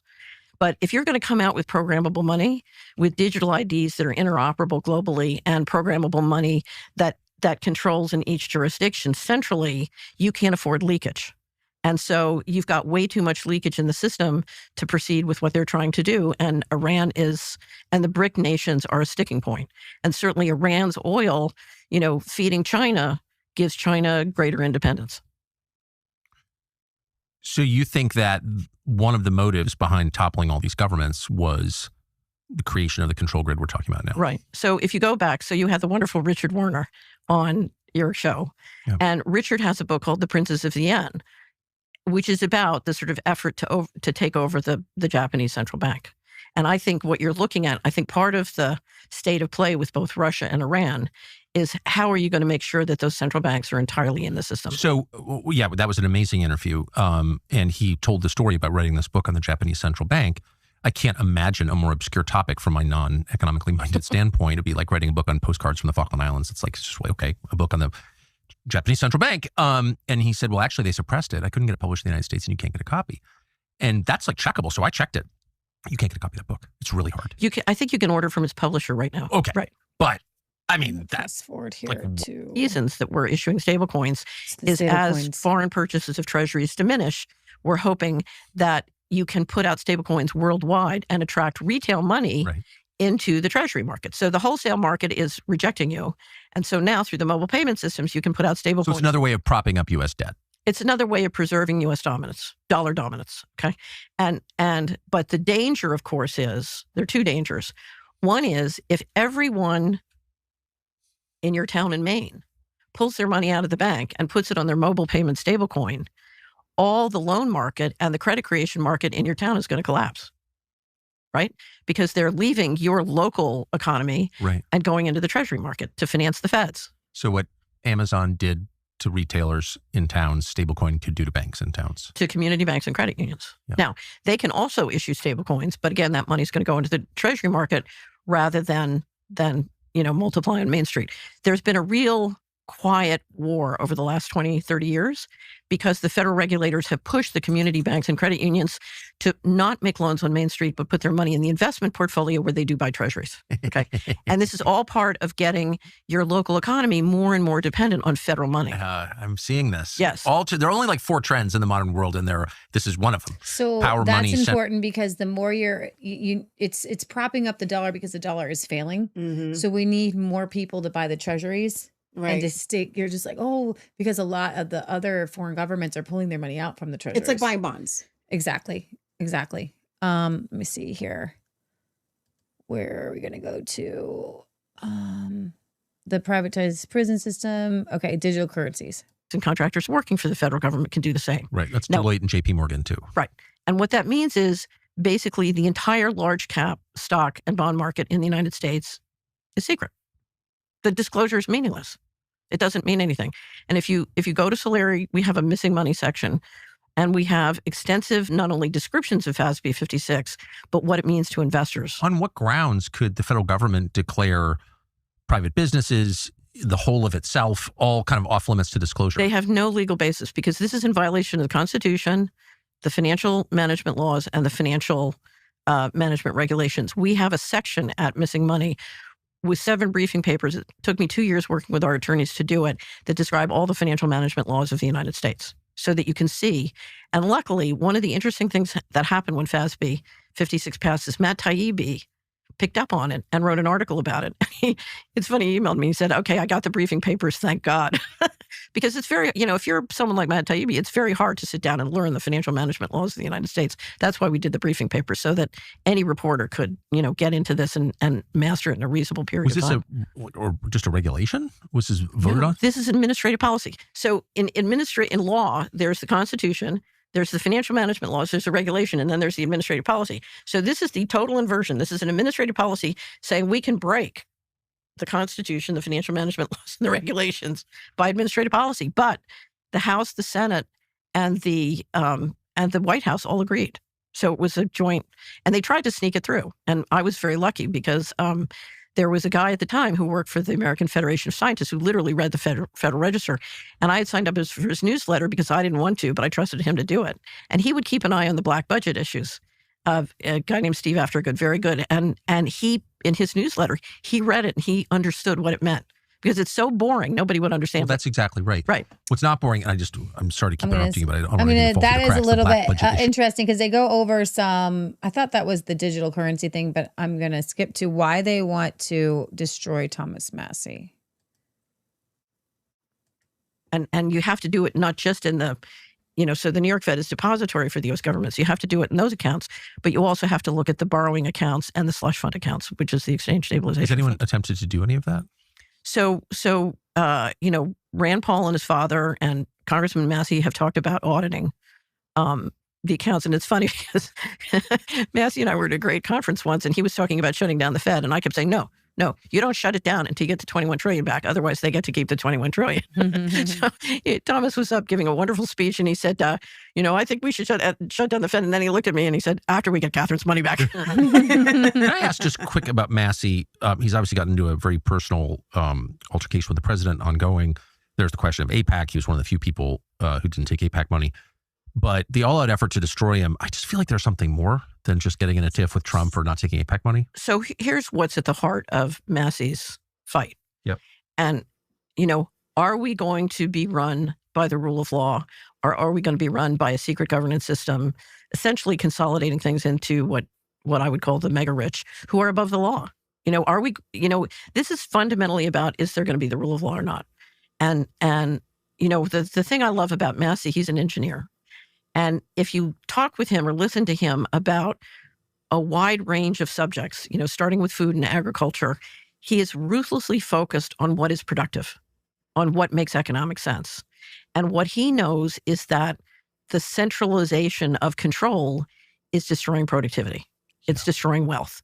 Mm-hmm. And he knows that, whether it's family wealth or community wealth, you cannot have a civilization. You cannot have a civilization if you have a society that is this enormously destructive of individual sovereignty and individual and family wealth. And so he's literally, if you look in all these different areas, he's just constantly moving out, making, trying to do what makes sense. And his understanding, because he's been an entrepreneur and a small businessman and a farmer and a rancher, he understands the economics bottom up. One of my favorite Thomas Massey stories I heard on your show, which was an amazing interview. I always make young people watch at least the second half of your interview with Massey. The off-grid part. Yeah, when he's talking about how he figures he busts he's the county mayor essentially, and he busts the prisoners out of the jail to help him install a new hot water heater because they can't afford to buy. They have to buy a used one. They can't afford to buy a new one. Okay, so that's or something like that. That's exactly the story. Else. That's a building well story. Yeah. Right. Yeah.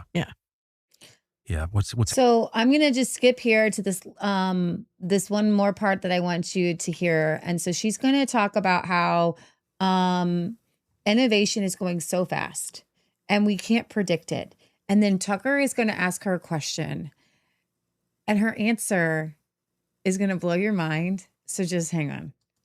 Who got pushed out because they wouldn't break the law and they wouldn't do stupid things. And they got pushed out. And you just got yes men, yes men, yes men. And now you've got something that has it doesn't have a culture that can handle the voltage. So you're right. I feel like you see this even now. I noticed this during the trans thing. I felt like our leaders were pushing the transgender lunacy on everybody. Right. But then I noticed that their own children, probably in higher proportion, were also falling prey to it. Same with drugs. Right. They push drugs on the population, but their kids OD too. Right. So it's like, they kind of believe these lies. It's not just an effort to genocide the population, which it is as well. Well, because you're not talking about the top guys. You're talking about the sort of the middle, the implementers. Mm-hmm. Right. So yeah, they're in the trance too. And everybody's thinking they're a genius, because they're... Where does this go over the next 10 years? They're in a trance, not in a trance. You know something? We are in a very interesting position. I said it to the Solari team at the beginning of the year. Our motto for this year is rock and roll. Because the disruption is not only so chaotic and unpredictable, it's impossible to predict it. Because you're talking... if you go back and you look at when information technology innovates dramatically, like, the telephone or the telegraph... What happens is you not only dramatically improve or speed up the innovation in each area, but the connections and integration between areas in ways that, it's beyond our... You couldn't anticipate. You can't anticipate. You can't predict it. And so if you look at the speed of change, but I think if you look at every group I watch, geopolitically or financially, events are going to outrun us all and they're going to surprise us all. And so we're going into an out of control situation. Now, the people who run, in my experience, the people who run the financial system always have a plan B, C, D, and have thought things ahead. How they're going to manage this, I don't know. So how does the average person respond to it? Here we go. Ready? With faith. Watch this. Faith. Yeah. Watch this. Faith in. Faith. So I believe, so I told you I was going to give you some homework. So here's my. I welcome it. Here's my favorite new book. It's called, and we're just about to publish an amazing interview with the author. It's called A New Science of Heaven by Robert Temple. Okay. And it's about plasma. Our annual wrap-up is, and we'll send you a copy, is on plasma. I'm writing it down. Okay. Now, 99% of the universe is made up of plasma. And if you go back... I'll confess I have no idea what plasma is. Don't ask me to explain it. Well, it's about 90% of the universe. 99%. 99% of the universe. And if you go back and listen to people like David Bohm, the great physicist, they would sort of intimate this. But Temple, Dr. Robert Temple, has now written a book that really goes through all the science of it. And what Temple says is that plasma is alive and intelligent. Okay, which brings all new meaning to the notion of he lives. What he's saying is the universe is alive and intelligent. Now, throughout my history, and it's I feel that, don't you? It is true. I'm sure it's true. It's, yeah. The universe is alive. The universe is intelligent. You know, whether it's the plants, the animals, the people, yes. We share intelligence, and it's not through our brain. It's through our whole body, through our energy, everything. So anyway, but the new science of heaven is really about. If I don't praise him, the rocks will cry out, which means they're made of this plasma and they're alive because he lives. Because when God spoke into the universe, Jesus is creation. So all creation cries out Jesus, because every rock, every tree, everything else is Jesus. It is a representation. Here's the thing, Michelle, nothing was created but by him. Mm-hmm. So it is of him. And in him. And in him. All things have their being. That's why he's omniscient. That's why he's everywhere, because everything is God. Amen. Everything is God. It's not like God's over here and the world's over here, or the universe is over here. Yeah. Guys, when you grasp that he's the creator, and everything is his, it puts everything into a really, if you're a Christian, that's going to calm you down. Yeah. Okay? Because God's not somewhere separated or anything. I'm touching this. Even this is made up. Anything that I touch, anything that I come in contact with is the essence of God, because there's nothing created that wasn't created by him. Which means there's when we say created by him, it's literally, I'm taking this from me and it's me. It is me, right? About plasma and how it's alive and intelligent. Now, what I'm going to tell you, I don't care how much programmable money you have, how many biometrics you have, how many digital IDs you have, how many drones. You know, DOD is going to buy 1 million drones a year. How many drones you have flying overhead. I don't care. There's no way you can control the entire universe. Do you know what I mean? And if you understand what Temple and Bohm and these guys are saying about how the universe works, it's out of control. Now, what you can do is you can interact with it with love and intention and integrity, but it's out of control. And I absolutely believe that. And that's why I think this whole digital control model is going to fail. I just want to make sure. You're just describing the Tower of Babel. You're describing the limits of human power and foresight. And technology. It just, if you understand life, the whole thing is nuts. Now, if you look at the leadership, I can absolutely, because they're hyper-materialists, I can absolutely believe that they would think they can control it. And I can understand as risk managers why you might want to. What's a hyper-materialist? A hyper-materialist is somebody, so if you and I were going to make a taxonomy of all knowledge in our world, there is knowledge that relates to things that we can see. So this table or this wall or this painting, it's real. We can see it. It's concrete. Okay. So there's a material world.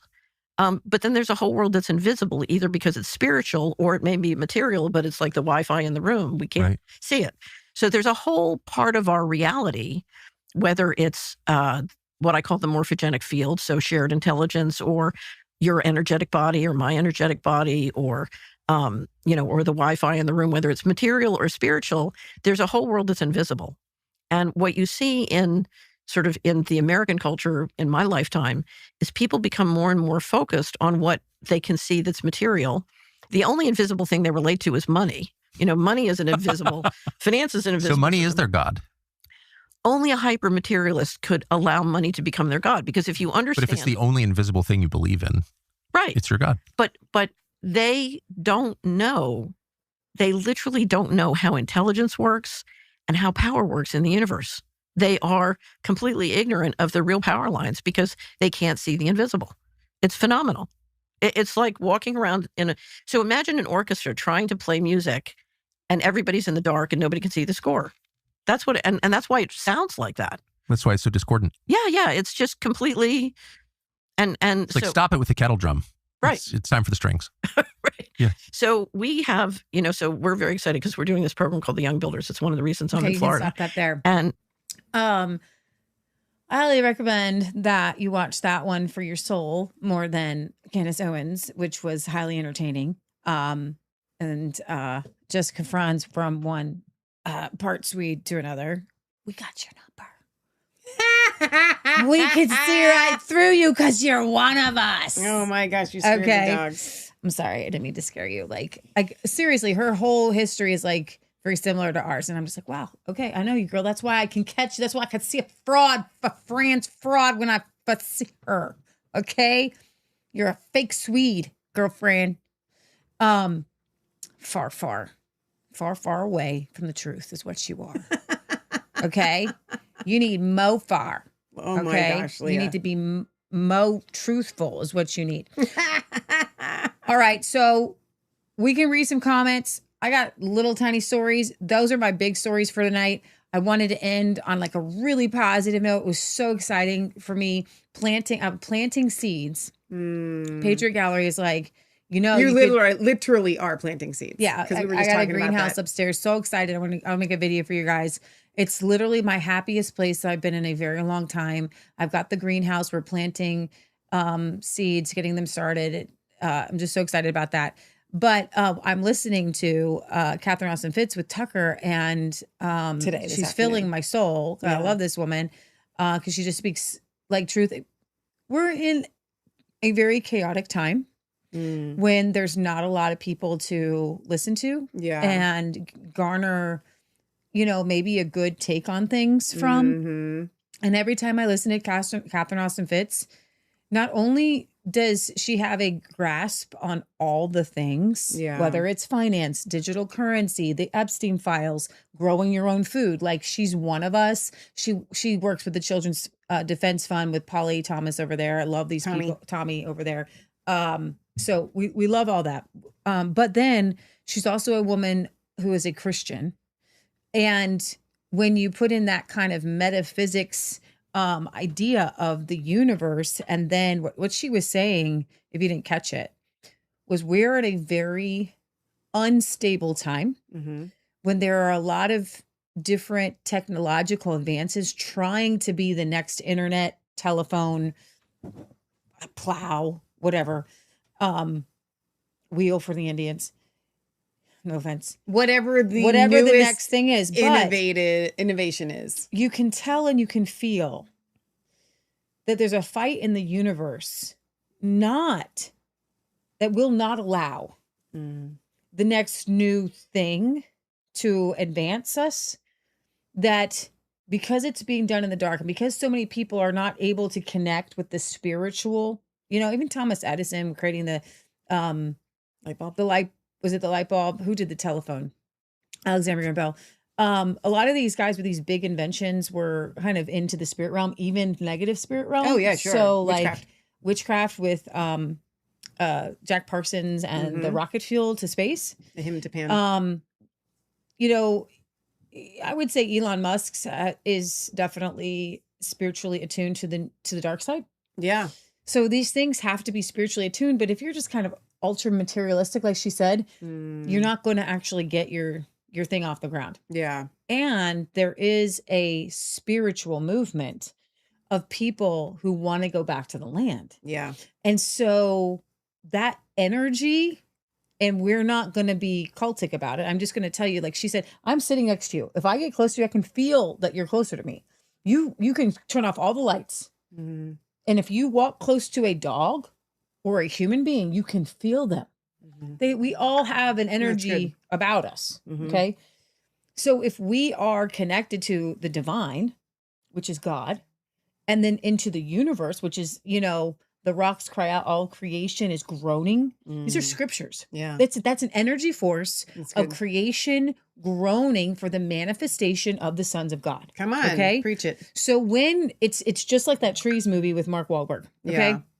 I hate that movie So scary, right? But if the trees began to work with you, if the universe began to work with you, you're working, and you begin to think not that the universe is working with you, but then the God is working with you to go back to the land. That's good. And there's a force. So there's every time somebody just plants a seed, you're going to go back to that. I'll end with this. Somebody posted and said it's somebody posted a video of somebody on an ATV, and somebody was riding a horse, and they're on a ranch, and they're like, and they're all these kids, and they said, this is what people are going to get back to. And somebody said, that is a really expensive thing to do. I mean, you've got a $10,000 ATV, you've got $80,000 worth of livestock around you. You've got all these, there's a money barrier, especially right now. Sure. To get into growing food and doing things like that. Yeah. And so this particular person came and said, I'm talking about, I said, start where you can. Yeah. I said, we're on an acre. We grow half of our food. We got pigs and chickens and grow stuff. And he's like, well, it's really hard to get into ranching. It's, I said, so listen, I thought that the video meant people are getting back to the land, not that everybody's going to start a big ranch. Yeah. Okay. And I said, yes, it's very cost prohibitive to get into ranching. I said, because that's my family's dream. Like that's everybody around in my group of people wants cows, horses, and a sheep ranch with sheepdogs. Okay. So we are, it's so cost prohibitive. We haven't done it yet. So I understand that like the average person can't. Right. However, when you begin to work with God and creation, I believe creation begins to work with you and unleashes things in your favor or in whatever plan that God has for you. So I saw something, you guys may have seen this. I didn't watch. I only saw like a interview of somebody interviewing this guy. I hope we didn't play this on our show. It was this. Did we play the millionaire thing? Was that us? No. Okay, I just saw it by myself. There's this guy that he's like a billionaire and he's created multiple businesses. Okay. So what they did, and this was like 5 years ago around the time of COVID, 2020, is they did like a film on him where they gave him $100. Now he supposedly went undercover and did this without any of his connections, right? Yeah. And he took the $100 and worked his way up to a multi-million dollar I've company. seen. Yeah. Okay. Yeah. And essentially the guy comes out and he says, it's not about what you have access to. It's knowing how to create wealth and acquire wealth and do all these things. Here's the deal, guys. I want to give you some encouragement. Yeah. In case no one has told you this, that as a Christian, that's not our goal.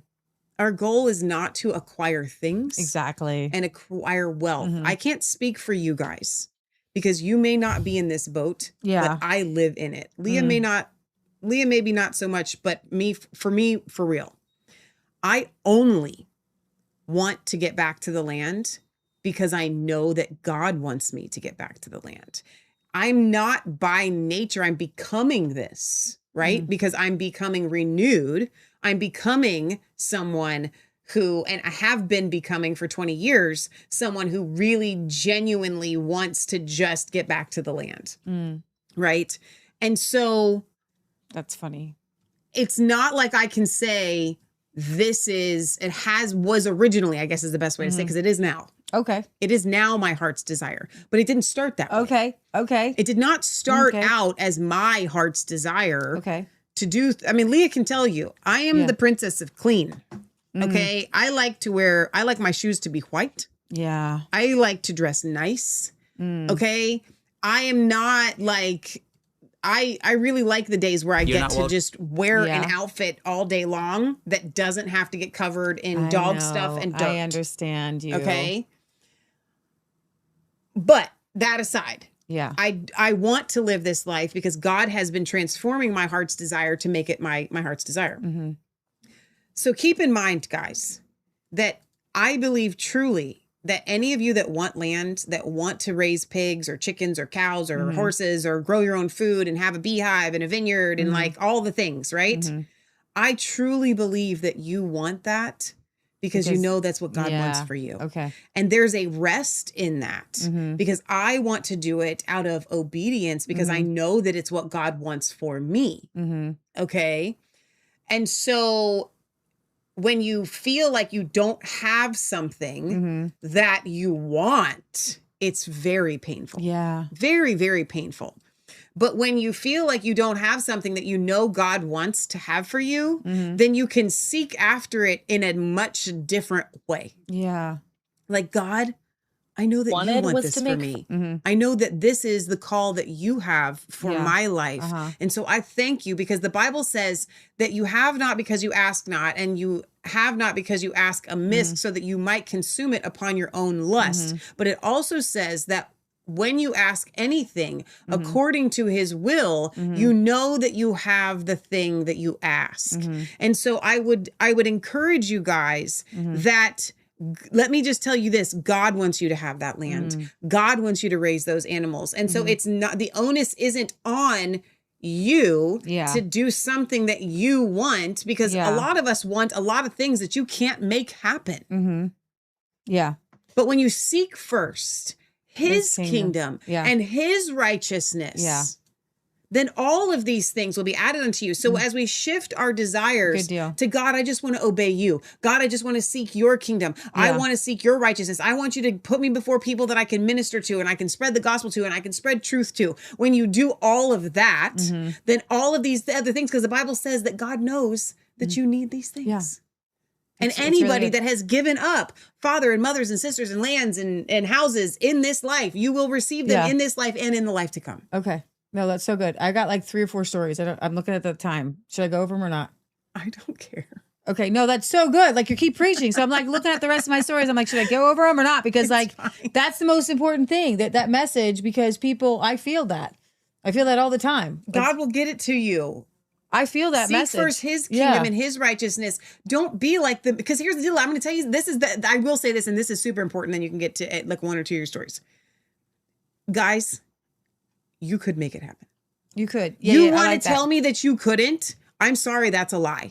Any of us, you said we don't, that's not true. Leah, I wanted to correct you when you said it, but now I'm really going to correct you. Guys, I could have the ranch. I could have the land. I could have the horses. I could have the cows. I could have the whole daggum 9 yards. I know how to do it.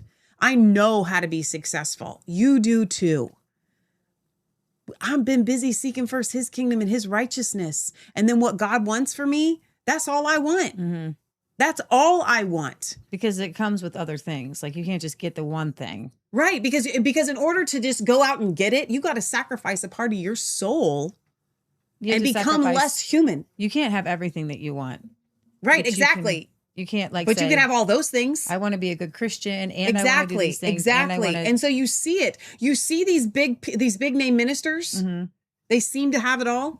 They're missing their souls. Yeah, that's true. Because you can't have it all. Go ahead. All right. A couple of good news stories. The Kansas House has overridden governor. They have a Democrat governor who vetoed their transgender bathroom ban, and so they overrode it. Developing out of Topeka tonight, the Kansas House overrides Kansas Governor Laura Kelly's veto of the bathroom bill. It requires the use of government building bathrooms based on your gender at birth. It also requires driver's licenses and birth certificates to show your birth gender. And it becomes law following the Senate's veto override yesterday. Fox 4's Jonathan Ketz with reaction from both sides of the aisle in Topeka. The bill also requires a person's driver's license and their birth certificate to be the sex that person was assigned at birth. Is hereby declared passed. That's Republican House Speaker Dan Hawkins right before the clerk recorded the vote. Once session recessed, a few Metro residents held up phones and iPads saying shame on the legislature as they walked out of the chamber. Every time you take out your driver's license, you're outing yourself as a trans person. And that is an extremely dangerous thing to do because trans people are subject to great violence. After Modi Reber said that, we talked to Republican House Rep Susan Humphreys. This bill went through her Judiciary Committee. She says everyone's views on this issue are important. But that includes women who don't feel safe in restrooms with men. So, we have to look at everybody's safety interests, what their concerns and cares are. The bill only requires people to use the bathroom of their sex at birth in government buildings, but people will be able to file a complaint if they see a transgender person using a restroom that doesn't assign with their sex at birth. The penalty could carry up to a $1,000 fine. Michael Popa says this bill could be dangerous. Can you imagine a trans man walking into a woman's restroom, a transgender woman walking into a men's restroom because the legislature says that is the restroom that they need to use, or someone not being allowed into a pool? Someone's going to get hurt. Democratic Representative Heather Meyer was seen crying after the vote. She opposed it. We asked Kansas Family Voice President Brittany Jones the same question we asked Humphreys, whether this bill outs somebody who is transgender. This bill is not intended to make anyone feel unsafe. It is intended, and it does provide privacy and protection. The bill could go into effect late next week. Jonathan. Well, good for you. Thank you, Kansas, for being, oh my gosh, you have to use the bathroom that the gender that you're assigned. I'm not playing this. Why are we so concerned? Here's the deal. 100% of this is to make men be able to go into women's restrooms. It's not so that women can go into the man's restroom. Because the woman does not need to go into the man's restroom that identifies as a man or whatever, because she doesn't need the urinal. Okay? And no man is going to care if somebody who kind of looks like a dude goes into the bathroom. It's only women who care. Exactly. And so why is it that we are more concerned about men who dress as women That's exactly and their the only feelings thing. versus all other women who do not feel safe? I'm going to tell you this. I can't, except for lefty crazy weirdos, all women do not feel safe in a restroom where there's a man. Right. Okay, so then families here in Maryland have received a $1.5 million after the Supreme Court victory over the LGBT storytelling. A Maryland school district that lost a recent U.S. Supreme Court case will pay $1.5 million to parents who weren't allowed to opt their kids out of LGBT storytime. Oh, wow. Yeah, the Beckett Fund for Religious Liberty, which represented the plaintiffs at the landmark Muhammad versus Taylor case, announced the settlement February 20th. The defendant, the Montgomery County Board of Education, which oversees Montgomery County Public Schools, the largest school district in the state, was also ordered to comply with court orders mandating advance notice and opt-out provisions. Public schools nationwide are on notice. Running roughshod over parents' rights and religious freedom isn't just illegal, it's costly. Yes, it is. This settlement enforces a Supreme Court ruling that ensures parents, not government bureaucrats, have the final say. The case dates back to 2022, where after a group of Christian, Muslim, and Jewish parents told the Board of Education that for religious reasons, they wanted to remove their elementary school children from book readings about same-sex romances between young children, transgender transitions, and pride parades. The parents were denied the permission. The Supreme Court majority opinion was written by Justice Samuel Alito, stated that the government cannot condition the benefit of free public education on parents' acceptance of instructions that threaten the religious beliefs. It took a tremendous courage for these parents to stand up. So, jeez, could you even imagine? No, that's awesome. So, lastly, with a few commercial breaks. So this young lady, went to a college campus and asked people what they thought about the State of the Union before it had happened. College kids are telling us Trump's State of the Union didn't go so well. The only problem, it's tomorrow. Rate Trump's State of the Union speech 1 out of 10. 1's the worst, 10's the best. Negatives. And why? I think we all know a lot of reasons. Yeah. What about the State of the Union last night? 1 to 10. It was like a 1 or 2. I mean, it was all over the place. Probably just give it a 0 overall. Gonna give it a 1. And why do you say 1? I don't think he's very articulate. How did Trump do at the State of the Union? 0. I'll be real, I didn't watch it. I didn't really watch it much. I watched it for a little bit, but turned it off. The State of the Union last night. How was that 1 to 10? No, it was last night. I thought it was tomorrow. No, you're good. You passed the test. College kids are That's awesome. They just lied through their teeth. Oh my gosh. Next. Okay, this one was so funny. When adults just find it whimsical to, whimsy in everyday life. Ready? Okay, I gotta turn this down because I'm gonna let it play a couple times. Oh, that's so funny. Boom. Okay, so for the podcast listeners, we have air traffic control, or not control. What do you call these guys that work on the ground around the airplanes? I know they have a name. I'm so sorry. But I love the caption here that says, in case you're wondering why your flight was delayed. They're spinning in circles until they fall down on the ice. And then the other guy just goes down too. And I think that that's the greatest. That was really now fun. this was adorable, but it's really weird. On a scale of weird, what do you think? This it says every night my grandfather cuts an orange core for my grandmother out of the orange peels, and she saves them in the shape of a heart.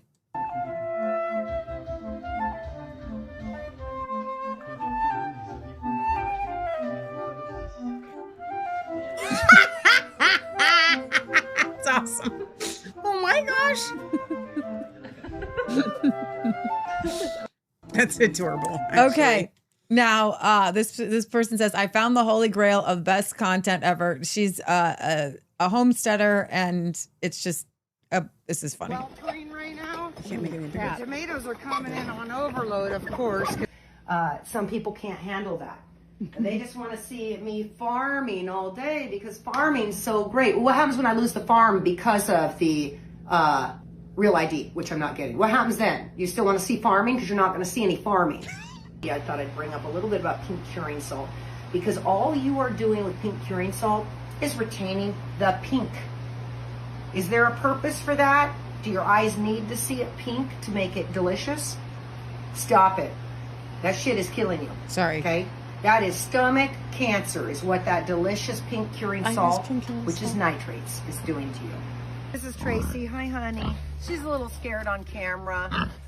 Tracy was given to me for $30 when she was about 30 pounds. I didn't want her, but someone wanted to get rid of her, and I paid. Okay. All right, honey. Anyway, this is Tina and Tammy, too, stealing the show. But I want to talk about cute little Tracy here because all three of these were actually, I got them for dinner. Oreo. What? So this big old guy here, his name's Oreo. Yeah, the flies suck right now, guys. It's like 90. You know, it doesn't ever stop. But anyway, that right here, this is where Tank decided to squirt his creamy body over my fence. Maybe someone wants to be choked out for sex. There's nothing normal about that, okay? You put it into whatever club and acronym you want to call it. There is nothing normal about that. Oh my gosh. The devil loves sex, do you hear me? Okay? Uses it as a tool. Jesus, the only two people not on the list, I think, are Ray and I. Every other person's on the list. We're running a clown show. Our government's a clown show, and if you think that you've got someone that you're voting for that's on your side, then you're in the clown show, because I'm here to tell you that, look, you don't have to listen to anybody, but I can assure you there's no one on your side. If you're feeling what we're all feeling, I'm going to tell you this is not getting better, and I'm not trying to be negative. What I'm saying Hang is... on, she says, should I turn the volume down? Mm-hmm. Well, it says I this think she's topic talking might about be this sensitive. Epstein things. If you have kids, well, it's good. If Okay. we have viewers that have kids around, Right. now might not be a good time to have your kids around. Okay. I'm giving them a chance. Okay. Since they kindly did. It's out.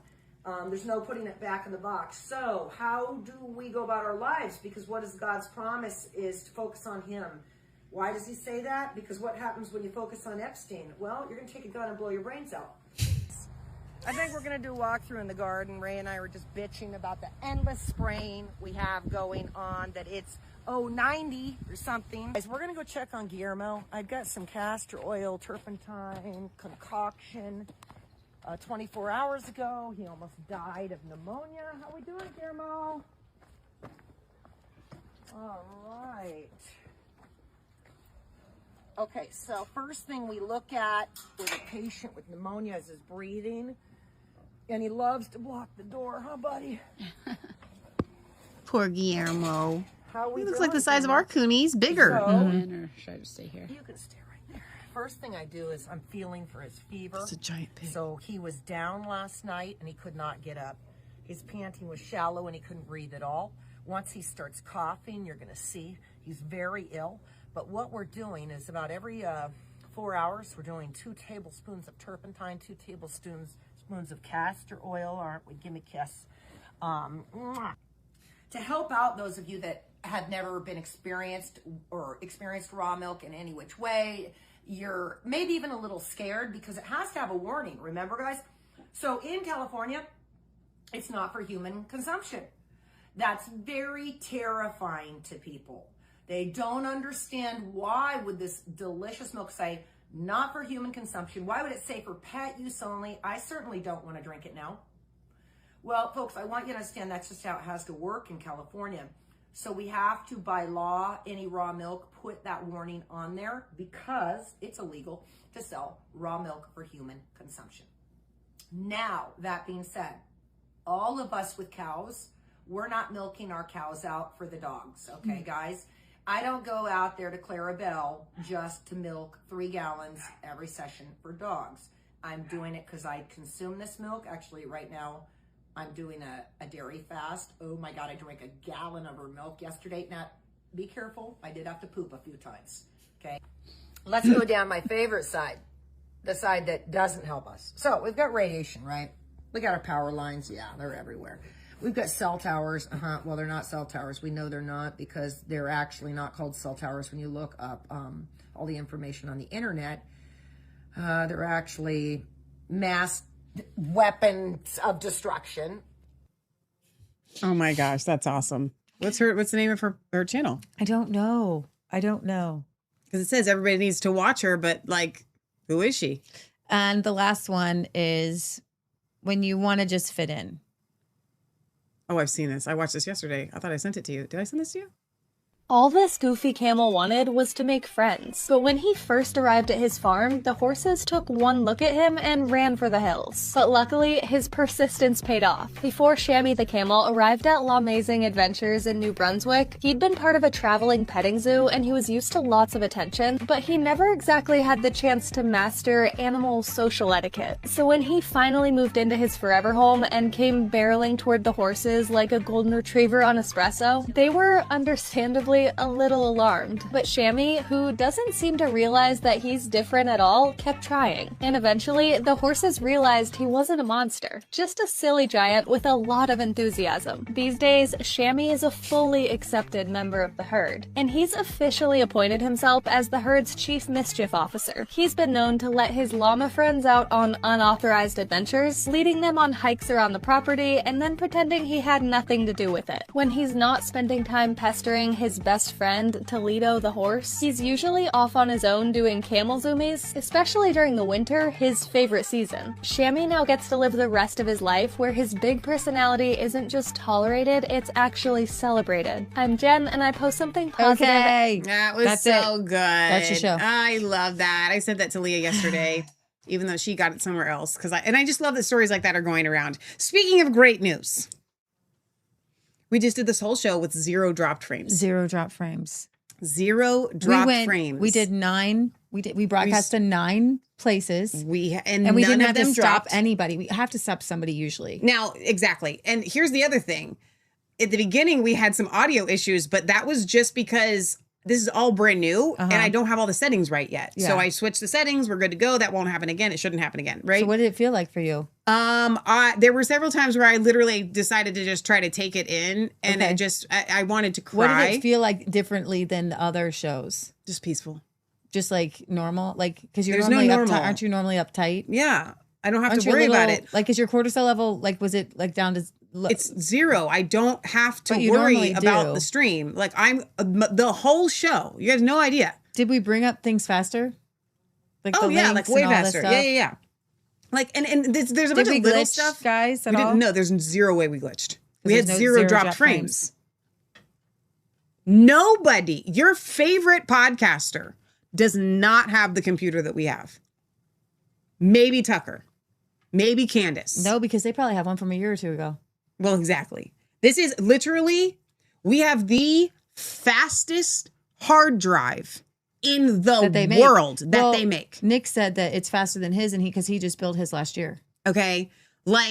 So here's what I was thinking. I'm going to be straight up honest with you guys. While we were doing the show and I'm like just praising God and I'm just thinking to myself, how can we now take advantage of this in areas that we haven't? We're going to the moon. I want to offer you guys more guests. Yeah, that's what we're going to do. Okay. Because now we can have them on. Because now I can have them on live. I can have them on. I don't know that we're going to do this just yet, but I totally can very easily, just with a little bit of extra effort and show prep. I can have them on for 30 minutes on a Friday show. Like Pete Santilli does a show and then he has a variety show and he keeps guests and he'll have like 2 or 3 guests on a show, which we used to do Pete's show all the time. We couldn't do that because of our system. We could not do that because of our system. We actually used to be able to do it with our old system that I'm pointing to way back there. We had that computer for 5 years. We were able to do that for the first 3 or 4 years. And then I don't know if you guys remember 2 years ago, roughly, give or take, the whole stream would just crash and shut down. The whole computer, like XSplit, would just die. And so because that kept happening. Somebody helped to donate for a computer. I think it was Anne. I don't know who it was. It doesn't matter. We were very, very grateful. Thank you. But there was no way that we could get I got the wrong computer. And it didn't have a graphics card. That was error number 1. You thought that it did, not your fault. I really did. You kept telling me, Michelle, I read you the don't understand reviews. it does. People were saying this is a great computer, but I wasn't reading like podcaster reviews. It's a good computer. I'm praying about and I'm thinking about. I'm sorry, I just cut you off. It's a good computer for being a computer. Everyday tasks. Sure, it's a great computer. Yeah, it's a really good, solid computer. We're still going to we got to figure out what we can do with it. We're going to wipe it and donate it to somebody or whatever. But honestly, I was thinking, I wonder if there are other platforms that we can stream to that we would be new to, that maybe are very big in the alternative movement, but we haven't. Not just HugeTube. Do you remember the one that was very dark? What was that one called that they tried to get us on? We could go back to DLive. I don't know that there's, I was thinking if we went somewhere fresh, we might get really fresh eyes on it. I don't know. These are just things that I was thinking, like, I bet because now I can live stream to as many platforms as I want. Literally, there's no limit. A lot of nostalgic on DLive because we were DLive for like a year, 2 years. That's where everybody was, and then they all moved, and we didn't gain any new people over there. Okay. I tried for a little while going back to DLive, and we got like maybe 10 people over there. Okay. But my thinking is, you know what? I bet there are other places. If you guys know of them, by all means. Okay, so we could try going back to Twitch. We have a Twitch account. We stopped streaming to Twitch because we weren't getting that many views over there. I'm happy to give it a try. I know it's still very big. My friend Horatio in the UK watches Twitch. That's like that and YouTube are his exclusive platforms. So we can try. So I'm thinking about all these things. We had to really pare down the platforms that we stream to. We normally do stream to about 7 platforms. We're streaming to 3 new platforms tonight because I couldn't get Faith and Freedom TV's stuff plugged in time, or we would be streaming to 10 platforms. Now, from a prepping standpoint, I'm trying out. I want to do a huge shout out to BitChute, and I want to do a shout out to Brighteon. I would love it if you guys would tell me, even in the comments or in an email, if you're watching us on one of these new platforms, if you would like us to keep streaming there, let me know, and we will keep streaming there. BitChute streaming is kind of new, isn't it? It was we did it for a while there. Did we do? But I had because of the issues that we had, we were just the Pinto was not pulling the cattle trailers. So we had to throw cows off, man. So were you uploading to BitChute or just done? I've always been uploading to BitChute. So now you don't have to. No, I don't. As a matter of fact, I was able to take, I always on resistancechicks.com, if you guys are not following our webpage, please do. Every show gets 3 embeds: Rumble, the After BitChute, and Podbean. And now I was able to go ahead and put that embed. So if you go to resistancechicks.com right now on today's show, there will be 2 lives that are running, Rumble and BitChute. You can just watch us straight from resistancechicks.com. 2 options, whether you want to watch us live from BitChute or live from Rumble, both will be running right now. And so that's really cool. So there's a lot more that we can save you a little time. Like, cause you don't have to upload to Brighteon either. It's not going to save me time because I'm doing it on the front end. You can't cut the end off of the blanket. You know what I mean? But it's the same amount of time. It's just before the show instead of after the show. So yes, I will not have to upload to BitChute or Brighteon afterwards. Nick. So thanks, Deborah. Guys, we do not have words to describe how amazing this feels. If there is anything that you guys would like us, we've got a new audio system. And thank you to the Cantrells. The Rode system is new. The only thing that's left, and we are going to take care of that, is the monitor is still glitching like it was that one time. But not bad. It's not bad, but Matt was looking on BitFTA for me. Okay. For a wider monitor, which will make our stream a lot, more streamlined.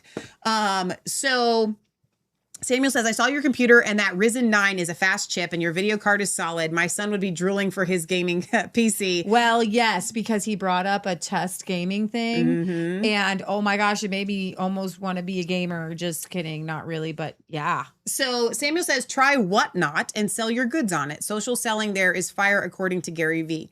I'll try to remember that. I don't have a pen to write it down. I should. I don't know where it's at. But Whatnot. Leah will look it up for me.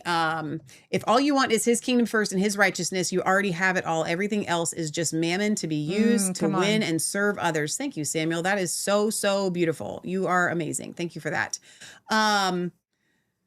So yeah, so these are things that will change as we go forward. Zonti has been going live on Twitch lately. I don't know who that is. You'll have to tell me. Ohio Creation says, very cool improvement of technology. So I will definitely, it's not hard for me to get back on Twitch. We'll do that Sunday. We'll be live on Twitch on Sunday. So the only other announcement that I have for you guys is Monday night.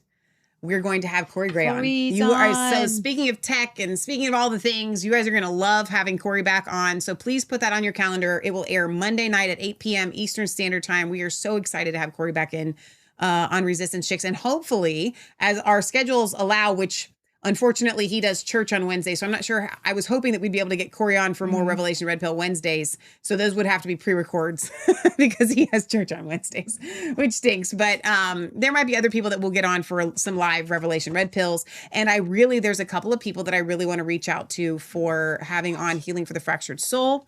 One of our viewers, as a matter of fact, I think we got her book, or we're ordering her book. Yeah, we want to get her on our show. Kimberly says, are the neck wraps at the store yet? No, but they are all done.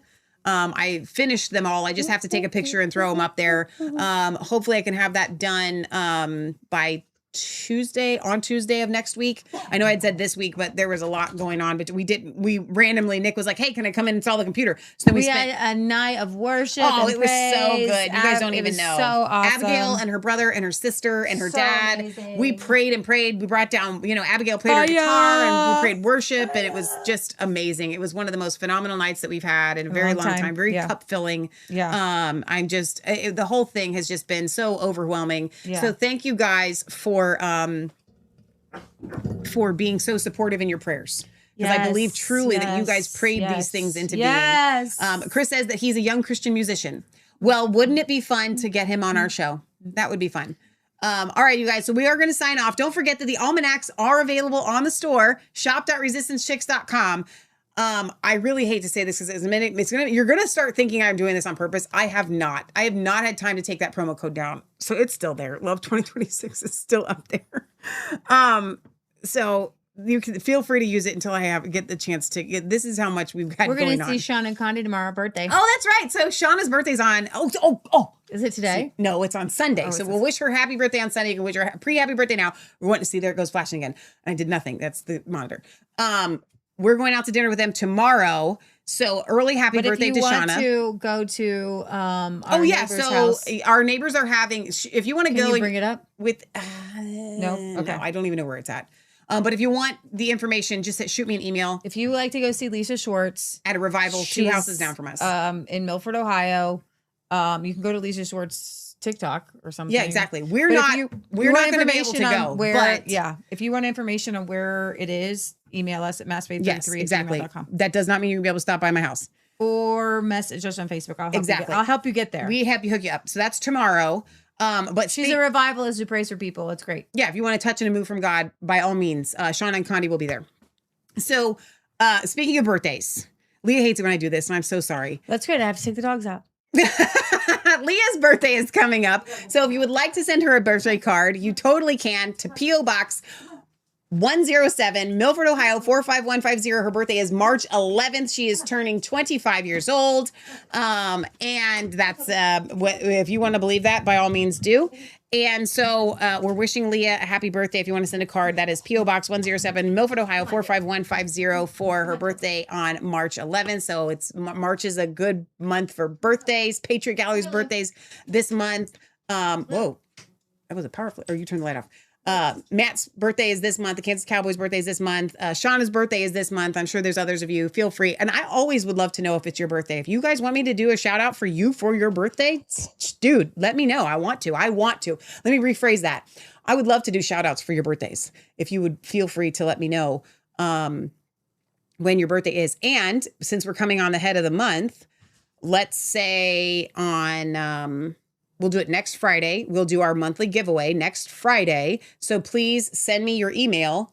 Send me an email at massfaith33@gmail.com with your address and which collection you would like to win if you win the men's or the women's collection, and we'll do a giveaway on Friday. So send that email to massfaith33@gmail.com. The reason why I ask you to send me your address is so that when you win, I already have all of your information. I can just send it out. Like Angie didn't even know that she won the calendar last month, and I sent it to her, and she sent me an email, and she's like, oh my gosh, I didn't even know that I won this. But I knew she won. So, and she had already sent her address. So off the calendar went. All right, you guys. We love you guys. It's on her website. Okay. She's a Christian. Awesome.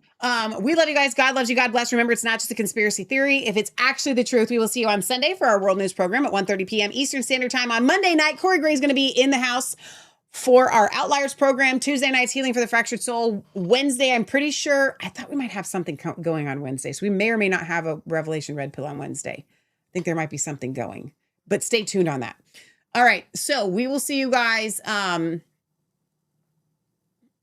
did I just say? Sunday. Yes, Sunday. And we're going to see Shauna and Condi tomorrow. All right. I'm going to sign. This is going to work. I got the outro set up. This is amazing. 0 drop frames. I can't believe it's almost kicking 4 hours on this stream and nothing has dropped and everything is amazing and God is good. And good night. God bless and out for now.